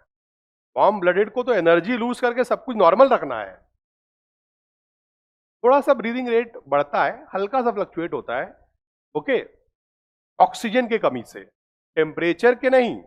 अब बोलोगे सर हम पहाड़ में गए तो वहां ठंड भी लग रहा था, जोर से ब्रीदिंग भी हो रहा था, लेकिन वो टेम्परेचर से नहीं हो रहा था, वो ऑक्सीजन के कमी से हो रहा था। समझ रहे हो? तो breathing rate is not connected with the temperature in warm blooded animals, but cold blooded में it is connected with the temperature. तो based on warm blooded cold blooded आपको आंसर मिल सकता है कि भाई कर्व 1 वाला देखिए, उसका ब्रीदिंग रेट टेम्परेचर के साथ क्या हो रहा है? चेंज हो रहा है। थोड़ा यहां पे एकदम अपने आप को हाइबरनेट करना शुरू कर दिया है लोअर टेम्परेचर पे, और हाइयर टेम्परेचर पे एक्टिव हो गया है। लोअर टेम्परेचर पे हाइबरनेट करने चला जाता है वो, fishes, amphibia. Cold blooded animal low temperature में क्या करता है? हाइबरनेट करता है, तो ब्रीदिंग रेट क्या हो जाएगा? कम हो जाएगा उसका, ओके। या ओके, या यहां पे आप देखोगे रेस्पिरेटरी रेट उसका हाइयर टेम्परेचर में क्या होगा? बढ़ जाएगा, चेंज होता है टेम्परेचर से कोल्ड ब्लडेड का, बट वार्म ब्लडेड में क्या होगा? वो चेंज नहीं होगा। तो कर बताओ इस तीनों में कौन सा है कोल्ड? क्या फिश कोल्ड ब्लडेड है? ग्रिजली बेयर कोल्ड ब्लडेड है? बेयर है भाई, एनिमल, ये तो मैमल है ये। पेंगुइन बर्ड है, क्या वार्म ब्लडेड है? बर्ड तो वार्म ब्लडेड होता है ना, bird reptile, sorry, bird and mammals are warm blooded. Sea cow mammal है, ये तीनों क्या है? वार्म ब्लडेड है। तो इसका, इसी का टेम्परेचर ऊपर, इसी का रेस्पिरेटरी रेट क्या होगा? फ्लक्चुएट करेगा। इसका मैक्रो, तो आंसर तो ऐसे ही बन गया तुम्हारा। दूसरा ऑप्शन नहीं भी देखेगा तो समझ में आ जाएगा। दूसरा है, देखो, कैंगरू वार्म ब्लडेड है तो कांस्टेंट रहेगा, सैल्मन फिश चेंज होगा, फिश है, एमू का भी कांस्टेंट रहेगा, कोमोडो ड्रैगन का भी चेंज होगा, बट बेस्ट आंसर क्या बन रहा है? फर्स्ट वाला का, टेम्परेचर से रेस्पिरेटरी रेट चेंज। आंसर यही दिया हो ना, ठीक है? तो दिक्कत है इसमें? डाउट है किसी को? बताइए। हाँ, बट वार्म ब्लड हाइबरनेट इसलिए नहीं करता क्योंकि उसको वो, बिकॉज वो क्या करता है, वो देखो, बियर जो है हाइबरनेट करता है, बट उसमें उसके internal, because warm blood animal है, 4 चेम्बर्ड हार्ट है, उसके इंटरनल टेम्परेचर सब नॉर्मल रखता है वो। हाइबरनेट इसलिए करता है, जैसे कि अगर हम भी जाएंगे वहां पे तो हाइबरनेट ही करेंगे 6 महीना के लिए, भैया उतना बर्फ में कौन घूमेगा? तो वो उस अपने आप को उस सिचुएशन में एक्टिविटी को कम कर देता है, वही रहो। बट ऐसा नहीं कि वो अपने आप को उस पूरा रेस्पिरेटरी रेट कम कर देता है, वैसा नहीं करता है वो नॉर्मल कंडीशंस को मेंटेन रखता है। उसके हार्ट रेट चेंजेस नहीं होते हैं, बेयर के हार्ट रेट का चेंज, फ्रॉग का हार्ट रेट बदल जाएगा, रेस्पिरेटरी रेट बदल जाएगा, सब मिनिमम एक्टिविटी में आ जाएगा। ऐसा उसका कोई मिनिमम एक्टिविटी में नहीं आएगा, वो नॉर्मल एक्टिविटी में रहेगा वो, ठीक है? लॉस क्या है उसका? वेट लॉस होगा, फ्रॉग का वेट लॉस हो जाता है, सॉरी फ्रॉग बोलते हैं, क्या बोलते हैं, बेयर का वेट लॉस होता है, इसलिए ज्यादा खाता है ना? कैसा, कौन बताएगा जवाब इसका? A zoologist was studying the nervous system of some organism, ठीक है? Observed in specimen M showed the present of nerve net, एक तरह का नर्व नेट होता है. N showed the present of ventral nerve cord, non chordate में होता है वेंट्रल नर्व कॉर्ड, कॉर्डेट में होता है dorsal nerve cord. Okay, and oh showed the present of radial nerves, radial nerves जो होता है वो रेडियल सिमेट्री हायर ऑर्गेनिज्म में पाया जाता है. तो इसके हिसाब से आप देखोगे तो पहला वाला नर्व नेट जो है, पहली बार नर्व डेवलप, देखो पॉलीफेरा में नर्व था ही नहीं, पहली बार नर्व किसमें आया, निडेरिया में. किसमें आया, निडेरिया में आया. और वो नर्व इस तरह का नर्व था, में न्यूराइड्स था और वो सब आपस में क्या था, कनेक्टेड था इस तरह. तो नर्व नेट क्या बोलते, नर्व नेट के जैसा कनेक्टेड था. तो पहला तो एक निडेरिया होगा, दूसरा है तुम्हारा कोई नॉन कॉर्डेट होगा, और तीसरा कोई रेडियल सिमेट्रिकल ऑर्गेनिज्म होगा. तो क्या आंसर बन रहा है, ये बन रहा है. थोड़ा सा इसमें सोचने का है. वैसे तो देखो नहीं भी सोचोगे तो नर्व नेट से ही आंसर बन जाएगा. नर्व नेट तो सिर्फ हाइड्रा में पाया जाएगा और सिलेंट्रेटा में पाया जाता है, sorry Ctenophora. Cnidaria and Ctenophora have nerve net. आपके उसके बाद पूरा नर्व कॉर्ड है, वेंट्रल नर्व कॉर्ड है नॉन कॉर्डेट में, और उसके बाद कॉर्डेट में है डॉर्जल नर्व कॉर्ड. ठीक है, क्लियर है, ये बन जा रहा है आंसर. बहुत मुश्किल है.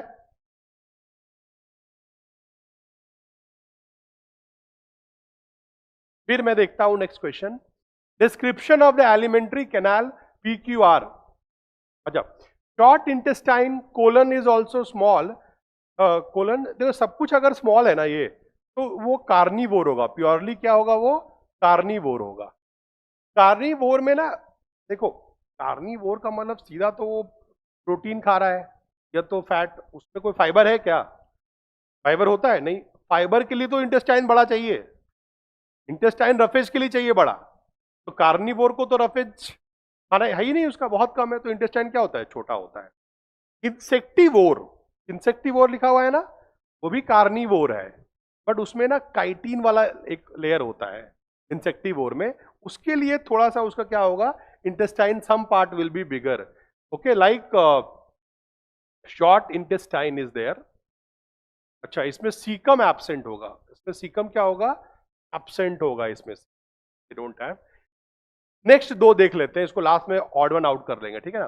सिंपल स्टमक, लार्ज सीकम, बाकी जैसे ह्यूमन के जैसा. ठीक है, तो ह्यूमन में क्या है, हम लोग हर्बीवोर भी है, हर्बीवोर भी है, और क्या बोलते हैं हम लोग, वी आर ओमनीवोर जैसा है. ओमनीवोर जैसे ऑप्शन में देख लेंगे क्या क्या दिया हुआ है. या एनिमल में बात करेंगे तो any with the simple stomach वाला animal, simple stomach herbivore animal, जिसमें 4 चेंबर होता है, उसको रूमिनेंट क्या बोलते हैं, उसको रूमिनेंट, रूमिनेंट बोलते हैं. क्या बोलते हैं, रूमिनेंट. तो क्या हम रूमिनेंट है, नहीं है, we are non ruminant, we are non ruminant. तो ये वाला होगा तुम्हारा नॉन रूमिनेंट में. किसमें होगा, नॉन रूमिनेंट में ये वाला होगा. ये होगा तुम्हारा कार्निवोर में. और इंसेक्टिवोर में जो होगा that is smaller stomach is simple, sorry short intestine, और साथ में कम इसमें एब्सेंट होता है ना. तो इसका आंसर क्या बन रहा है बताइए, क्या बन रहा है. P इज कार्निवोर, ये क्या कार्निवोर है. Q क्या बन रहा है, Q is non ruminant herbivore. नहीं, कार्निवोर वाला तुम्हारा Q जो है ना, लार्ज सीकम, वो बन रहा है नॉन रूमिनेंट, ये बन रहा है. देखो P जो तुम्हारा कार्निवोर है, ये है नॉन रूमिनेंट, ये बन रहा है. इसमें इंसेक्टिवोर क्या बन रहा है, इंसेक्टिवोर, और ये बन रहा है रूमिनेंट का, रूमिनेंट. क्या आंसर आ रहा है, बी आ रहा है ना. Carnivore, non ruminant herbivore, because large caecum है इसमें, स्टमक सिंपल है. नॉन रूमिनेंट हर्बी, फिर रूमिनेंट हर्बीवोर, इंसेक्टिवोर, फिर थर्ड वाला क्या है, इंसेक्टिवोर है, और लास्ट वाला है रूमिनेंट हर्बी. आ रहा है ये वाला सॉल्व, एलिमिनेशन से भी कर सकते हो. सीकम, कम देखो बोलते हैं ना, large intestine consist of colon, come and rectum. Small intestine consist of duodenum, jejunum and ileum. Large intestine consists of cecum, colon and rectum. ये सीकम जो इसमें ना, हर्बीवोर में क्या इंटेस्टाइन बड़ा होता है, तो सीकम भी बड़ा ही होगा. लार्ज सीकम लिखा हुआ है। वेरे इसमें भी देखो, इसमें भी लार्ज इंटेस्टाइन, इसमें भी सीकम बड़ा है, इसमें भी बड़ा है, जस्ट लिखा हुआ नहीं है वो, है ना। सब लिख लिया यहां तक। अपेंडिक्स हर्बी, इसमें अपेंडिक्स फंक्शनल होता है, हर्बीवोर में फंक्शनल होता है अपेंडिक्स। चलिए ज्यादा अभी ना और फटाफट करते हैं क्वेश्चन।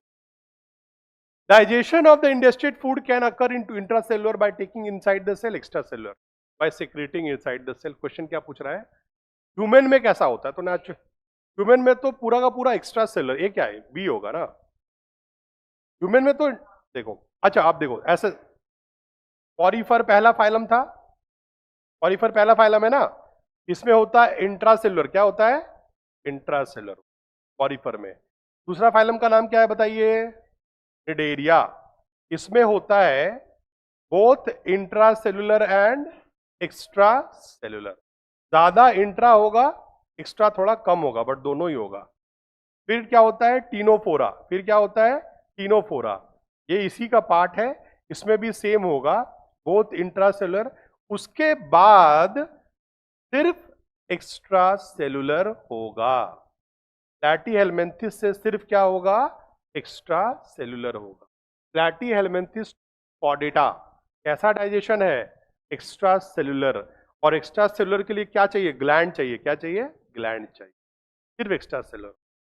पॉरीफर में इंट्रासेलुलर होता है, नाइडीरिया में दोनों होगा, टीनोफोरा में दोनों होगा, उसके बाद क्या होगा, सिर्फ एक्स्ट्रा सेलुलर होगा। ठीक है, ये एनिमल किंगडम का कॉन्सेप्ट है। डाइजेशन एब्जॉर्प्शन लिख दिया, बट एनिमल किंगडम में नॉर्मली इसको बताते हैं। ये वाला बताओ, ये ना इसमें बहुत सोचना नहीं है, मतलब बहुत बेसिक क्वेश्चन, सेल के, सेल का क्वेश्चन है, सेल चैप्टर का है।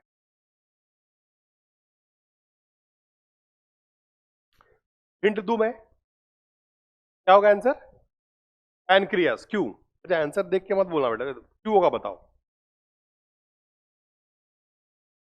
पैनक्रियास क्या है, ग्लैंड है, ग्लैंड क्या सेक्रीट करता है, हार्मोना, ग्लैंड हार्मोन, एक्सोक्राइन ग्लैंड है ये, मेनली क्या सीड करता है, एंजाइम। एंजाइम किसका बना होता है, प्रोटीन का। प्रोटीन कहां बनता है, रफ एंडोप्लाज्मिक, तो वहां पे स्मूथ एंडोप्लाज्मिक रेटिकुलम क्या हो जाएगा, खत्म हो जाएगा, तब रफ में कन्वर्ट हो जाएगा। ग्लैंड्स में स्मूथ बहुत कम होता है, इसलिए क्या लिखा हुआ है, smooth endoplasmic reticulum is not prevalent, बहुत कम है, किसमें, कोई भी ग्लैंड ले लो आप, testis, it's a endocrine gland, and that is a very, only 1% भी नहीं है उसका ग्लैंडुलर पार्ट है, वेरेज इसका 100% ग्लैंड है ये।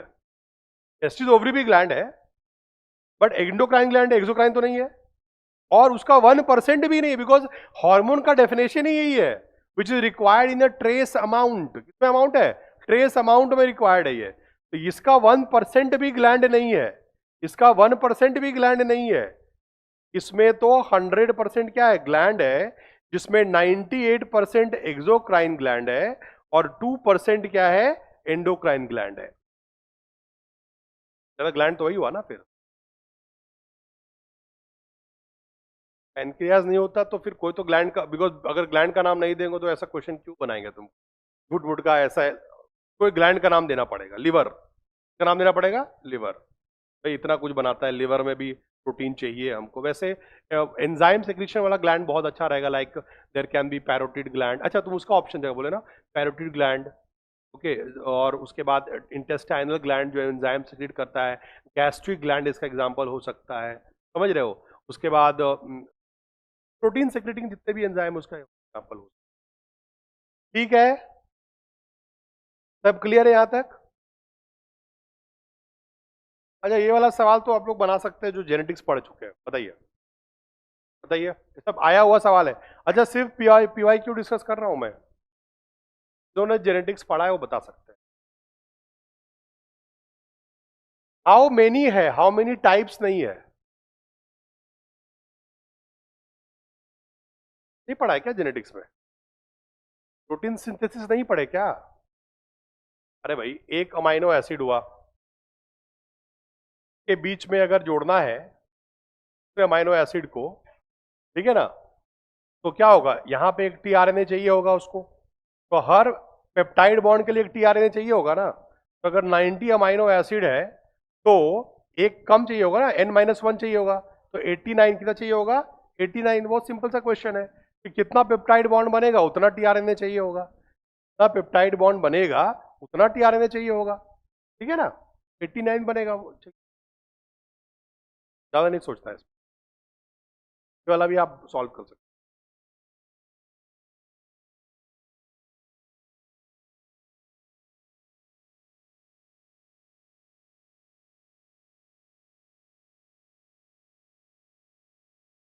है ना। जिसको 12th में तो आपने पढ़ चुका, बड़ा सिंपल सवाल है। बताइए, ये ओलंपियाड में आया है सवाल। ऐसा नहीं कि ओलंपियाड का सारा सवाल मुश्किल होता है तो लिखते ही नहीं है। मैं बताऊं, ओलंपियाड का जो जो फॉर्म भरे हैं, बता देता हूं मैं कि आपको 60% सवाल तो एनसीईआरटी के डायरेक्ट रहेगा, और मैं तो आपको हर सवाल सॉल्व करवा रहा हूँ, हर तरह का सवाल दिखा रहा हूँ। तो ऐसा नहीं किया, और सिर्फ जूलॉजी का, बॉटनी का मैं हटा दिया हूँ, जूलॉजी का टीचर हूँ तो बॉटनी का हटा दिया हूँ, तो आपको वो वाले सवाल नहीं दिख रहे हैं, बॉटनी का है। चलिए बताइए, ये वाला जो है एक्टोडर्म, मीजोडर्म, एंडोडर्म सॉलिड है। सॉलिड किसमें होता है, फ्लैटी एलिमेंट इसमें होता है, ये तो हो गया। इसमें आप देखो सिलोम है, मीजोडर्म के बीच में फट के बना है साइजोसिलोम। क्या है, साइजोसिलोम, ट्रू सिलोम।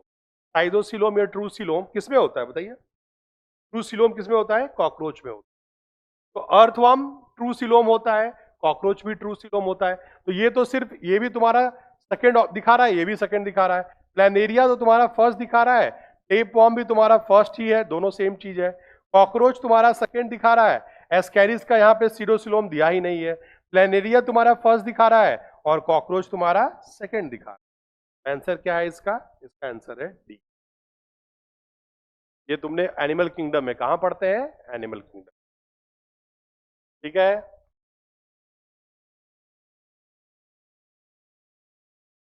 देखिए अब इतना कहानी लिखा है बट सवाल बहुत इजी है, पढ़िए। सवाल एक लाइन का, इसका जवाब है, क्या होगा answer, correct. Because adrenal cortex में करता है सोडियम पोटेशियम बैलेंस, कौन से हार्मोन के द्वारा, मिनरलोकॉर्टिकॉइड के द्वारा, एल्डोस्टेरोन के द्वारा। अब कहानी इसने बहुत लिख दिया, ब्रेन ये वो क्या क्या लिख दिया है। भाई 60-year-old male admitted to the hospital showed a symptom like severe inflammatory response. Now there can be 100 reason of severe inflammatory response, ठीक है, लेकिन एंड किडनी डिसफंक्शन हो सकता है, डायबिटीज हो, बट उसके low level of sodium and high level of potassium, मतलब क्या दिख रहा है, सोडियम पोटेशियम क्या है, इम्बैलेंस है, इसको बोलते हैं सोडियम पोटेशियम इम्बैलेंस। तो कौन करता है उसको, मिनरलोकॉर्टिकॉइड करता है। Which part of the endocrine system, साफ ही लिख दिया है। तो ये तो एंडोक्राइन सिस्टम में तो मेड्यूला तो, अच्छा हाइपोथैलेमस तो सब सेक्रीट करता है, मेड्यूला तो एपिनेफ्रिन सेक्रीट करता है, पैराथायराइड का तो इससे लेना देना ही नहीं है। सोडियम पोटेशियम बैलेंस करता है कौन है, वो मिनरलोकॉर्टिकॉइड करता है। तो ये थोड़ा सा आउट ऑफ सिलेबस है बट कोई बात नहीं। Humans are able to smell L and D forms aromatic, हम लोग अलग अलग एरोमेटिक कंपाउंड पढ़े होंगे तुमने। एरोमेटिक कंपाउंड उसको बोलते हैं जिसका खुशबू आता है, जिसपे अरोमा आता है। तो खुशबू भी तो अलग अलग तरह के हम लोग स्मेल कर सकते हैं ना, एक ही तरह खुशबू तो होता नहीं है, तो मतलब अलग अलग। अब क्या है ना, अब इसमें हम लोग सिलेबस में नहीं तो नहीं पढ़ाऊंगा। जो हमारा ऑल्फैक्टरी न्यूरॉन सबसे सिंपल न्यूरॉन है, ऑल्फैक्टरी न्यूरॉन जो होता है, ओके, वो सबसे सिंपल, हाँ बोलो तो एक बार पूरा। This is the only neuron in our body जो रिजनरेट करता है। ये न्यूरॉन डैमेज होगा तो रिजनरेट, बाकी सब उतना रिजनरेट कम करता है, पेरिफेरल भी करता है, कम करता है, ये रिजनरेट कर जाता है, दैट इज। तो ये बहुत सिंपल होता है। तो इसमें क्या है ना, सिंपल, तो इसमें क्या क्या ऑप्शन है, they bind to the same olfactory receptor but differently, not making sense. The same olfactory receptor differently form unique complex, इतना होता ही नहीं है different. Olfactory receptors are chiral and distinct to isomer. तो ऑल्फैक्टरी रिसेप्टर जो होता है ना, एक तरह का होता है, सिर्फ एक तरह का ऑल्फैक्टरी रिसेप्टर होता है, बट इसमें क्या होता है, अलग अलग कंपाउंड बाइंड करने के लिए उसके क्या होते हैं, रिसेप्टर प्रेजेंट होते हैं, और वो उसके कायरलिटी के ऊपर डिपेंड करता है। कायरलिटी क्या आपको पता ही है कि डिफरेंट पोजीशन ऑफ जो उसका ना एरोमेटिक कंपाउंड के ऊपर कार्बन होगा, कार्बन में कायरल कार्बन के ऊपर से वो डिपेंड करता है। तो कार्बन के कायरलिटी के हिसाब से वो बाइंड करता है, उसके हिसाब से वो डिफरेंट स्मेल देता है। थोड़ा आउट ऑफ सिलेबस है, अगर इसको याद कर सकते हो ठीक है, नहीं तो कोई बात नहीं। हाँ नहीं, इतना ज्यादा नहीं करता, क्योंकि है पेरिफेरल न्यूरॉन रिजेनरेट करता है, बट सबसे ज्यादा रिजेनरेट करता है olfactory. Centrosome may not be there. Centrosome is required, no doubt. Animal cell has centrosome can be there, or in active form it can be there. अच्छा, ये सवाल तो है एवोल्यूशन का, तो 12th के बच्चे ही बता सकते हैं। थोड़ा सा स्पेसिएशन है, देखिए इतना बड़ा स्टेटमेंट है, आप लोग बता सकते हो। An ecological research center had studied a population of grasshopper that live in grassland and feed on grasses. ठीक है, तो भैया ग्रास हॉपर तो नेचुरली ग्रासलैंड में कहाँ रहेगा, ग्रासलैंड में ही रहेगा ना ग्रास हॉपर, और क्या खाता है, ग्रास, तभी तो ग्रास हॉपर बोलते हैं। Uh sub population of the same grass hopper was observed, इसी का ग्रास हॉपर का एक छोटा सा पॉपुलेशन है, उसको ऑब्जर्व किया गया to have nearby forest, क्योंकि उसके बगल नियर बाय फॉरेस्ट में वो चला गया, नियर बाय फॉरेस्ट में गया वो, और where some individual of the population fed on toxic, वो टॉक्सिक हर्ब के ऊपर फीड कर, तो यहां का तो फीडिंग अलग था, ये टॉक्सिक हर्ब के ऊपर फीड करने लगा, बट ये पॉपुलेशन आपस में मिक्स्ड पॉपुलेशन ही था, ठीक है ना। तो where some individual of the population fed on toxic herb after several decades, बहुत सालों के बाद, जब ये ग्रास हॉपर से ग्रास हॉपर बनता गया, जनरेशन से जनरेशन पार होता गया, तो इसके अंदर चेंजेस आ गया, ये ग्रास हॉपर अलग हो गया, और ये दोनों बन गया नया स्पीशीज, ये दोनों क्या बन गया, नया स्पीशीज बन गया। इसको हम बोलते हैं इसको बोलते हैं पैरापैट्रिक, क्या बोलते हैं, पैरापैट्रिक स्पेसिएशन। तो व्हाट आर दी स्पेसिएशन, समझाता हूं मैं तुम्हें। अगर एक ही जगह में रह के, एक ही एरिया में रह के दो स्पीशीज बन जाए, because they are not reproducing among each other, आपस में रिप्रोड्यूस नहीं कर रहा है बट एक ही जगह पे है, उसको बोलते हैं सिम्पैट्रिक। क्या बोलते हैं उसको, sympatric. They are not separated, same geographical area, but they don't reproduce because of an number of factor, तो वो अलग स्पीशीज बन जाएगा, उसको बोलते हैं सिम्पैट्रिक स्पेसिएशन। तो अब क्या हो गया कि एक स्पीशीज इधर भी है और एक स्पीशीज बीच में रिवर है, दोनों टाइगर का स्पीशीज है बट बीच में रिवर है। अब ये लोग रिप्रोड्यूस करते करते करते कुछ नया स्पीशीज डेवलप किया, तो इसको बोलते हैं एलोपैट्रिक। क्या बोलते हैं, एलोपैट्रिक, कि आपस में रिप्रोड्यूस नहीं कर पा रहा था, तो धीरे धीरे बदलाव आने के बाद जैसे कि फॉर एग्जांपल ह्यूमन में भी बताते हैं, स्पीशीज तो अलग नहीं है, ह्यूमन में हम सब क्या स्पीशीज है, होमोसेपियंस सेपियंस। लेकिन अब बताइए, हम लोग जो है इधर वेस्ट से ज्यादा मिलते हैं कि से ज्यादा हम लोग मैच खाते हैं, है?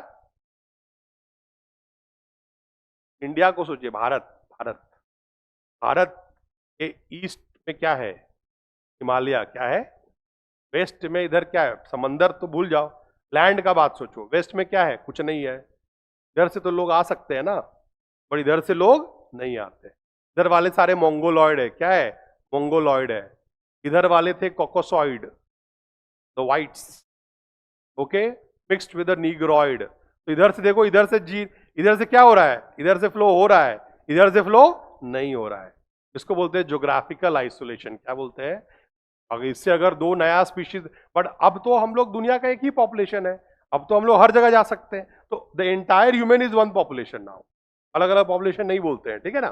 तो एनीहाउ इसको हम बोलते हैं SIM allopatric divided by geographical isolation. पैरापैट्रिक और पेरीपैट्रिक में अंतर क्या है कि पेरीपैट्रिक में क्या होगा ना, ये पॉपुलेशन पूरा अलग हो जाएगा, उसी से आया है लेकिन वो पॉपुलेशन अलग एरिया में, उसका एरिया भी अलग हो जाएगा, तो पेरीपैट्रिक बोलेंगे। अगर उसका एरिया सेम रहेगा तो पैरापैट्रिक। सबसे कॉमन सिम्पैट्रिक और एलोपैट्रिक। थोड़ा सा ये आउट ऑफ एनसीईआर। क्या आंसर हो गया बताइए, ये वाला क्या आंसर है, पैरापैट्रिक। क्या इसका आंसर है, पैरापैट्रिक, क्योंकि वो सेम ज्योग्राफिकल एरिया में है, उसमें कोई बहुत सालों के बाद वो रिप्रोड्यूस करना छोड़ दिया, but in the same geographical area, okay, and या बट नॉट कंप्लीटली सेम। अब बोलोगे सर सेम तो इसमें भी था, बट इसमें सारे एनिमल एक ही जगह पे है, तो सिम्पैट्रिक है, एक ही जगह पे। इसमें अलग जगह है बट उसी पॉपुलेशन में है, तो ये हो गया पैरापैट्रिक। इसमें अलग ही हो गया, तो ये हो गया पेरीपैट्रिक। और इसमें तो ज्योग्राफिकल डिस्टेंस है, तो ये हो गया एलोपैट्रिक। ठीक है, समझ में आ रहा है? एवोल्यूशन का पार्ट है ये। ये तो एनसीईआरटी के लेवल पे बन जाएगा। बताइए आंसर, सॉल्व कीजिए इसको।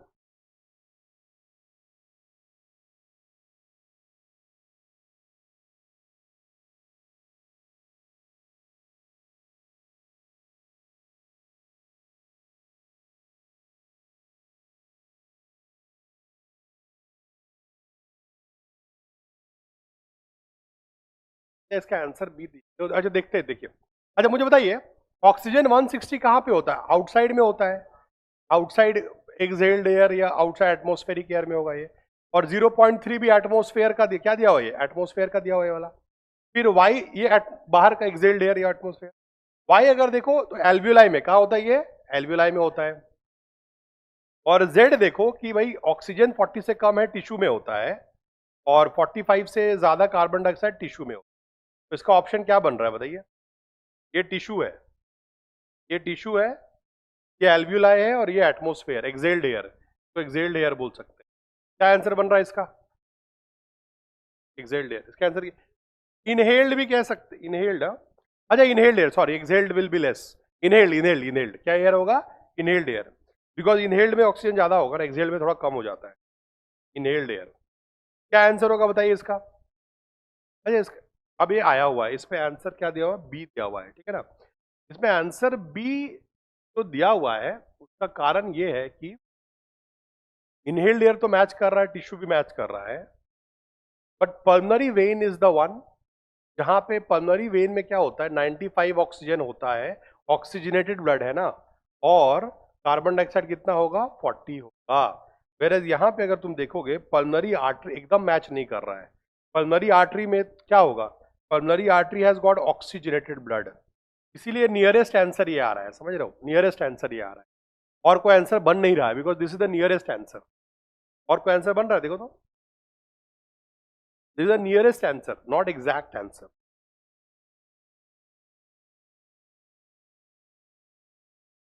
ये एल्वियोलाई में और पल्मनरी वेन में थोड़ा सेम होगा, दैट इज व्हाट। आगे कोई बन रहा है देखो?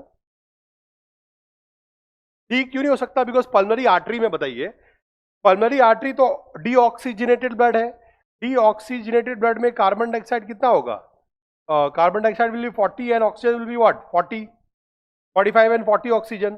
तो ये थर्ड वाला ऑप्शन में तुम अगर देखोगे तो लेस देन मोर देन कर दिया ना, उस कारण से वो, वैसे डी भी नियरेस्ट है, कोई बात नहीं, बट इसमें बिकॉज दिस इज टिश्यूज, इसका बी आंसर दे कम दे दिया उसमें। अच्छा इसमें चांस है बढ़ने का, इसमें तो 40 वाला सही है ना, तो 40 वाला तो सही है, इसमें दोनों ही डिफरेंस है। इसमें 40 वाला सही है, सिर्फ 95 can be made 104 if we, how can it be made 104 if you take artificial oxygen? Artificial oxygen लेंगे ना तो ये 104 बना सकते हैं। हाँ, आइडियल केस में तो कुछ नहीं बन रहा है, आइडियल केस में तो ये वाला भी नहीं बन रहा है, तो ये वाला आंसर नियरेस्ट आ रहा है, ठीक है। बट आइडियली एनसीईआरटी के हिसाब से याद रखना है, इतना ओलंपियाड में आया अलग बात है, बट एनसीईआरटी के हिसाब से याद करना है। Thymus gland is always preferred gland for DNA extraction, being soft soft तो बहुत सारा टिश्यू है ना, उसमें क्या मतलब बनता है? बीइंग वेस्टिजियल ऑर्गन, वेस्टिजियल नहीं होता है, थाइमस वेस्टिजियल होता है क्या? पूरा इम्यूनिटी तो यही डेवलप करता है, तो गलत हो गया। The majority of the cell in the gland are lymphocytes which have got, okay, this looks nice, correct. Number of dividing cell in the gland at given point of time is always high. ये नहीं, ऐसा नहीं होता, dividing cells में ज्यादा नहीं होता है, ब्लड में ज्यादा होता है। क्या होता है? ब्लड में डिवाइडिंग सेल बहुत ज्यादा होता है। तो इसमें देखोगे लिम्फोसाइट का स्फेरिकल न्यूक्लियस कैसा होता है? स्फेरिकल होता है ना, तो इसमें न्यूक्लियर साइटोप्लाज्मिक रेशियो क्या होता है? ज्यादा होता है। इस कारण से उसमें डीएनए एक्सट्रैक्ट करना क्या होगा, थोड़ा क्लियर है? क्या हो रहा है? बहुत ज्यादा इंफॉर्मेशन हो गया। कुछ और क्वेश्चन खत्म कर दूंगा मैं, ज्यादा नहीं। अब देखिए सवाल लग रहा है, अरे भाई क्या दे दिया है बताओ, ये स्कॉर्पियन दे दिया, क्या दे दिया? स्कॉर्पियन है ना भाई, ये बिच्छू है, क्या है? ये बताइए। अच्छा, अभी एनसीईआरटी के लेवल का सवाल है ये, डायग्राम में दिखाने से क्या होगा? अच्छा, स्कॉर्पियन क्या वो इंसेक्ट है? एरकनीड है, क्या है? एरकनीड। स्कॉर्पियन एंड स्पाइडर एरकनीड होता है, और स्कॉर्पियन और स्पाइडर में respiratory organ is book lungs. क्या है? बुक लंग्स है। वही क्वेश्चन दिया। अब बताइए, सेगमेंटल गिल्स ये क्रस्टेशियन में किसमें होता है? क्रस्टेशियंस में होगा या फिश में होगा, क्रस्टेशियन में पाया जाता है। सेगमेंटल स्पाइरैकल्स इंसेक्ट में होता है, इंसेक्ट तो ये है ही नहीं। बुक लंग्स तुम्हारा एर्कनीड में होता है, किसमें होता है? Arachnid, which is spider and scorpion. Segmental trachea भी इंसेक्ट में होता है। इसका आंसर क्या बन रहा है बताइए? इसका आंसर बन रहा है, डायग्राम है बट आंसर बड़ा सिंपल, एनसीईआरटी से ही दिया हुआ है वाला। एनसीईआरटी में बुक लंग का नाम दिया हुआ है। अच्छा, इसको सॉल्व कीजिए, देखते कौन सॉल्व कर सकते। चलो मैं बता देता हूं। कोई भी स्नेक को देखने से क्या होता है? डर लगने से कौन सा सिस्टम एक्टिवेट होगा? Sympathetic active. सिंपैथेटिक क्या करता है? वही इसका आंसर है। सोचो, बताओ इसका आंसर।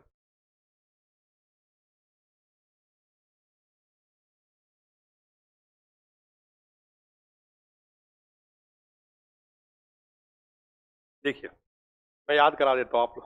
अच्छा, पहले आप बनाओ फिर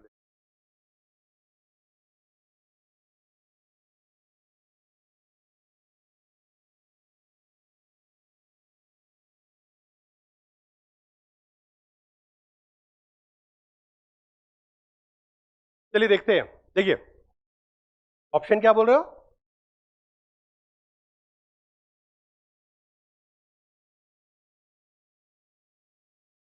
देखो, nervous system stimulates the endocrine cell in the adrenal gland, binding of the epinephrine leads. देखो, पहला nervous system stimulates the endocrine cell in the adrenal gland में एपिनेफ्रिन हाँ होता है, सही बात है, ये तो सही है। पहला सही है ना? पहला सही है कि नहीं? बिकॉज एड्रिनल मेडुला है, वो क्या सेक्रेट करता है? एपिनेफ्रिन। तो ये तो सही होगा, पहला वाला सही है। दूसरा है एपिनेफ्रिन डिक्रीजेज हार्ट रेट, गलत है, increases heart rate. Heart rate को बढ़ाता है, डर में कम, हार्ट रेट बढ़ता ही कम होता है, बढ़ जाता है, ठीक है ना। ग्लाइकोजेन फॉर्मेशन इंक्रीजेस, तो ग्लूकोज में कन्वर्ट होगा ना, उल्टा का ग्लाइकोजेन को ग्लूकोज बनाएगा तभी तो एनर्जी मिलेगा, तो ये उल्टा हो जाएगा एकदम। Blood vessel in the digestive tract will constrict. अब बताइए, सुनिए, अभी सोचना, इसीलिए नॉर्मल डाइजेशन नॉर्मल प्रोसेस है कि एडवर्स प्रोसेस है? नॉर्मल है। दौड़ना एडवर्स है, पर डाइजेशन नॉर्मल है। तो नॉर्मल डाइजेशन है, तो एडवर्स में ना वहां का ब्लड वेसल कंस्ट्रिक्ट हो जाएगा, ताकि मसल को दे ब्लड, किसको दे? मसल को। एडवर्स सिचुएशन में खाना नहीं पचता है ना, बहुत टेंशन में खाना नहीं पचता है ना। ऐसा हुआ आप लोग साथ कभी? ऐसा हुआ है कि सर बहुत टेंशन हुआ, खाना ही नहीं पचा है, भूख नहीं लगता है? हाँ, तो वही है, खाना नहीं पच रहा। कितने को ऐसा हुआ है कि सर इतना मैंने टेंशन ले लिया कि खाना नहीं पचा? नहीं कर रहे हो तुम लोग? ऐसा नहीं हुआ जीवन में? नींद आ गया, नींद गायब हो गया होगा। भूख, वो बॉडी का रिस्पॉन्स होता है कि तुम्हें भूख और लगाता है, बट वो भी नॉर्मल है। कभी ऐसा हुआ कि इतना चिंता हो गई कि एकदम डाइजेशन ही नहीं हुआ? उस लेवल तक चिंता नहीं हुआ अभी तक जीवन में, है कि नहीं? ऐसे खुश रहना है जीवन में, ठीक। बट कभी कभी ऐसा हो सकता है, तुम्हें लगेगा यार, बिकॉज इतना एपिनेफ्रिन एक्टिव हो जाएगा कि डाइजेशन के लिए ब्लड ही नहीं भेजेगा वो। तो ब्लड वेसल क्या होगा वहां पे? Because digestion is a normal phenomena. तो एडवर्स सिचुएशन में क्या होता है? वो कंस्ट्रिक्ट कर जाएगा, तो सही है वाला। Pumping of blood increases the changes that would occur in the given situation. Pumping of blood भी बढ़ जाता है, सही है। तो क्या क्या इसका आंसर बन रहा है बताइए? ब्लड का पंप तो बढ़ेगा ना भाई, ये भी सही है, ये गलत है, ये सही है, और ये सही है। क्या आंसर है इसका? ठीक है, सॉल्व हो रहा है। ऐसे मैं एग्जाम अब थोड़ा इजी तरीका बताता हूँ। देखो, एडवर्स सिचुएशन का मतलब सोचना है कि अंधेरा रूम है, तो अंधेरा रूम में ना सिंपैथेटिक एक्टिवेट हो जाता है। अंधेरा रूम है तो क्या होगा, क्या क्या होगा सोचो। पहले तो डर लगेगा। अंधेरे में डर कितने को लगता है, हाँ बताए? बाकी सब एकदम ऐसे ही है। डर नहीं लगता अंधेरे में? एक्सपेरिमेंट करते हैं। नहीं, हाँ, चलिए ठीक है। But let's be very true. Normal अगर इंसान है तो उसको अंधेरे में क्या लगता है? डर लगता है। अब बताओ डर लगता है कि नहीं? चलिए नहीं, अंधेरे में क्या होगा, ध्यान से सुनिए, साइंटिफिक बात। अंधेरे में क्या होगा, डर लगने के कारण से आपका हार्ट रेट बढ़ेगा। हार्ट रेट बढ़ेगा तो आपको दिल का धड़कन भी सुनाई देता है अंधेरे में, है कि नहीं? उसके बाद आपको पसीना आएगा, आता कि नहीं? डरने से पसीना नहीं आता है? तो अभी तक डरे नहीं, एंजॉय ही कर रहे हो। पसीना आने लगेगा, लेकिन ठंड भी लगेगा। पसीना भी आएगा और ठंड लगेगा। ये सब हुआ है कभी? कभी एडवर्स सिचुएशन में कोई फंसा ही नहीं है। देखिए, जैसे कोई स्टेज पे बोल दिया बोलो, स्टेज पे बोलेगा बोलो तो ये सब होगा। पैर लगेगा, बाप रे क्या जम गया। ठंडा लगेगा, पसीना आएगा, समझ नहीं आ रहा, हार्ट खड़ा, गला सूख जाता है। सही बात है, वो वाला ऑप्शन नहीं है, बट चलो ठीक है। बट वो भी सही है, बिकॉज ब्लड सप्लाई कम कर देगा ना इंपॉर्टेंट ऑर्गन को, यू नो। एनी आओ, एक तो क्या क्या चेंजेस आता है, हार्ट रेट बढ़ जाता है, ठीक है। उसके बाद अंधेरे में देखना थोड़ा मुश्किल होता है ना, तो प्यूपल डायलेट, प्यूपल क्या होगा, डायलेट हो जाएगा देखने के लिए। एडवर्स सिचुएशन में प्यूपल डायलेट हो जाता है, ठीक है। डाइजेशन, मिक्सचुरेशन, नॉर्मल फिनोमिना दोनों बंद हो जाएगा। ओके, डाइजेशन ओके, और मिक्सचुरेशन क्या होगा, ये प्रोसेस कंट्रोल हो जाएगा, कम हो जाएगा ये, तो ब्लड वेसल क्या होगा, कंस्ट्रिक्ट हो जाएगा वहां, ठीक है ना। उसके बाद और क्या है तुम्हारा, अब तुमको वहां से भागना है, भागना है कि नहीं? तो ग्लूकोज चाहिए, तो ब्लड ग्लूकोज लीवर क्या करेगा, बढ़ा देगा। ब्लड ग्लूकोज लीवर बढ़ाएगा, ब्लड का हार्ट रेट बढ़ जाएगा, ताकि तुमको ब्लड में ज्यादा, क्या बॉडी में ज्यादा ब्लड मिले। ये सब एडवर्स सिचुएशन में होता है। ये सारा सिम्टम किस में होता है, एडवर्स सिचुएशन में होता है। जो कौन करता है, सिंपैथेटिक करता है। ये लास्ट सवाल है, इसके बाद I think will be done with the time also. In skeletal muscle the calcium pump in the sarcoplasmic reticulum. Calcium pump होता है सार्कोप्लाज्मिक रेडिकुलम में, क्या करता है, गेस कीजिए। गेस मत कीजिए, अगर आता है तो बताइए।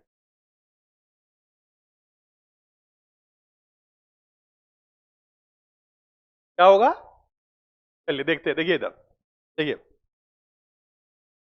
ये सपोज मसल सेल है, ठीक है। देखिए इधर, एक नर्व इंपल्स दिया, तो ये डीपोलराइजेशन यहां से यहां गया, यहां से यहां आ गया। अब यहां से टी ट्यूब्यूल, क्या ये टी ट्यूब्यूल, और ये इंपल्स एंटर करेगा सार्कोप्लाज्मिक रेडिकुलम में। कहां पे, सार्कोप्लाज्मिक रेडिकुलम में ये इंपल्स आ जाएगा, और यहां से कैल्शियम क्या होगा, रिलीज होगा।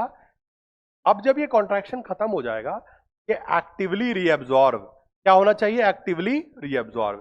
किसके द्वारा, पंप के द्वारा। तो the calcium collect back into the sarcoplasmic reticulum, induced contraction of the muscle, okay, and induced calcium collect calcium ions back into the sarcoplasmic reticulum and induced contraction तो नहीं हो गया, ऑलरेडी कॉन्ट्रैक्शन इज ओवर। तो ये वाला सही दिया हुआ है, ये पॉइंट लिखा हुआ है कि इंड्यूस कॉन्ट्रैक्शन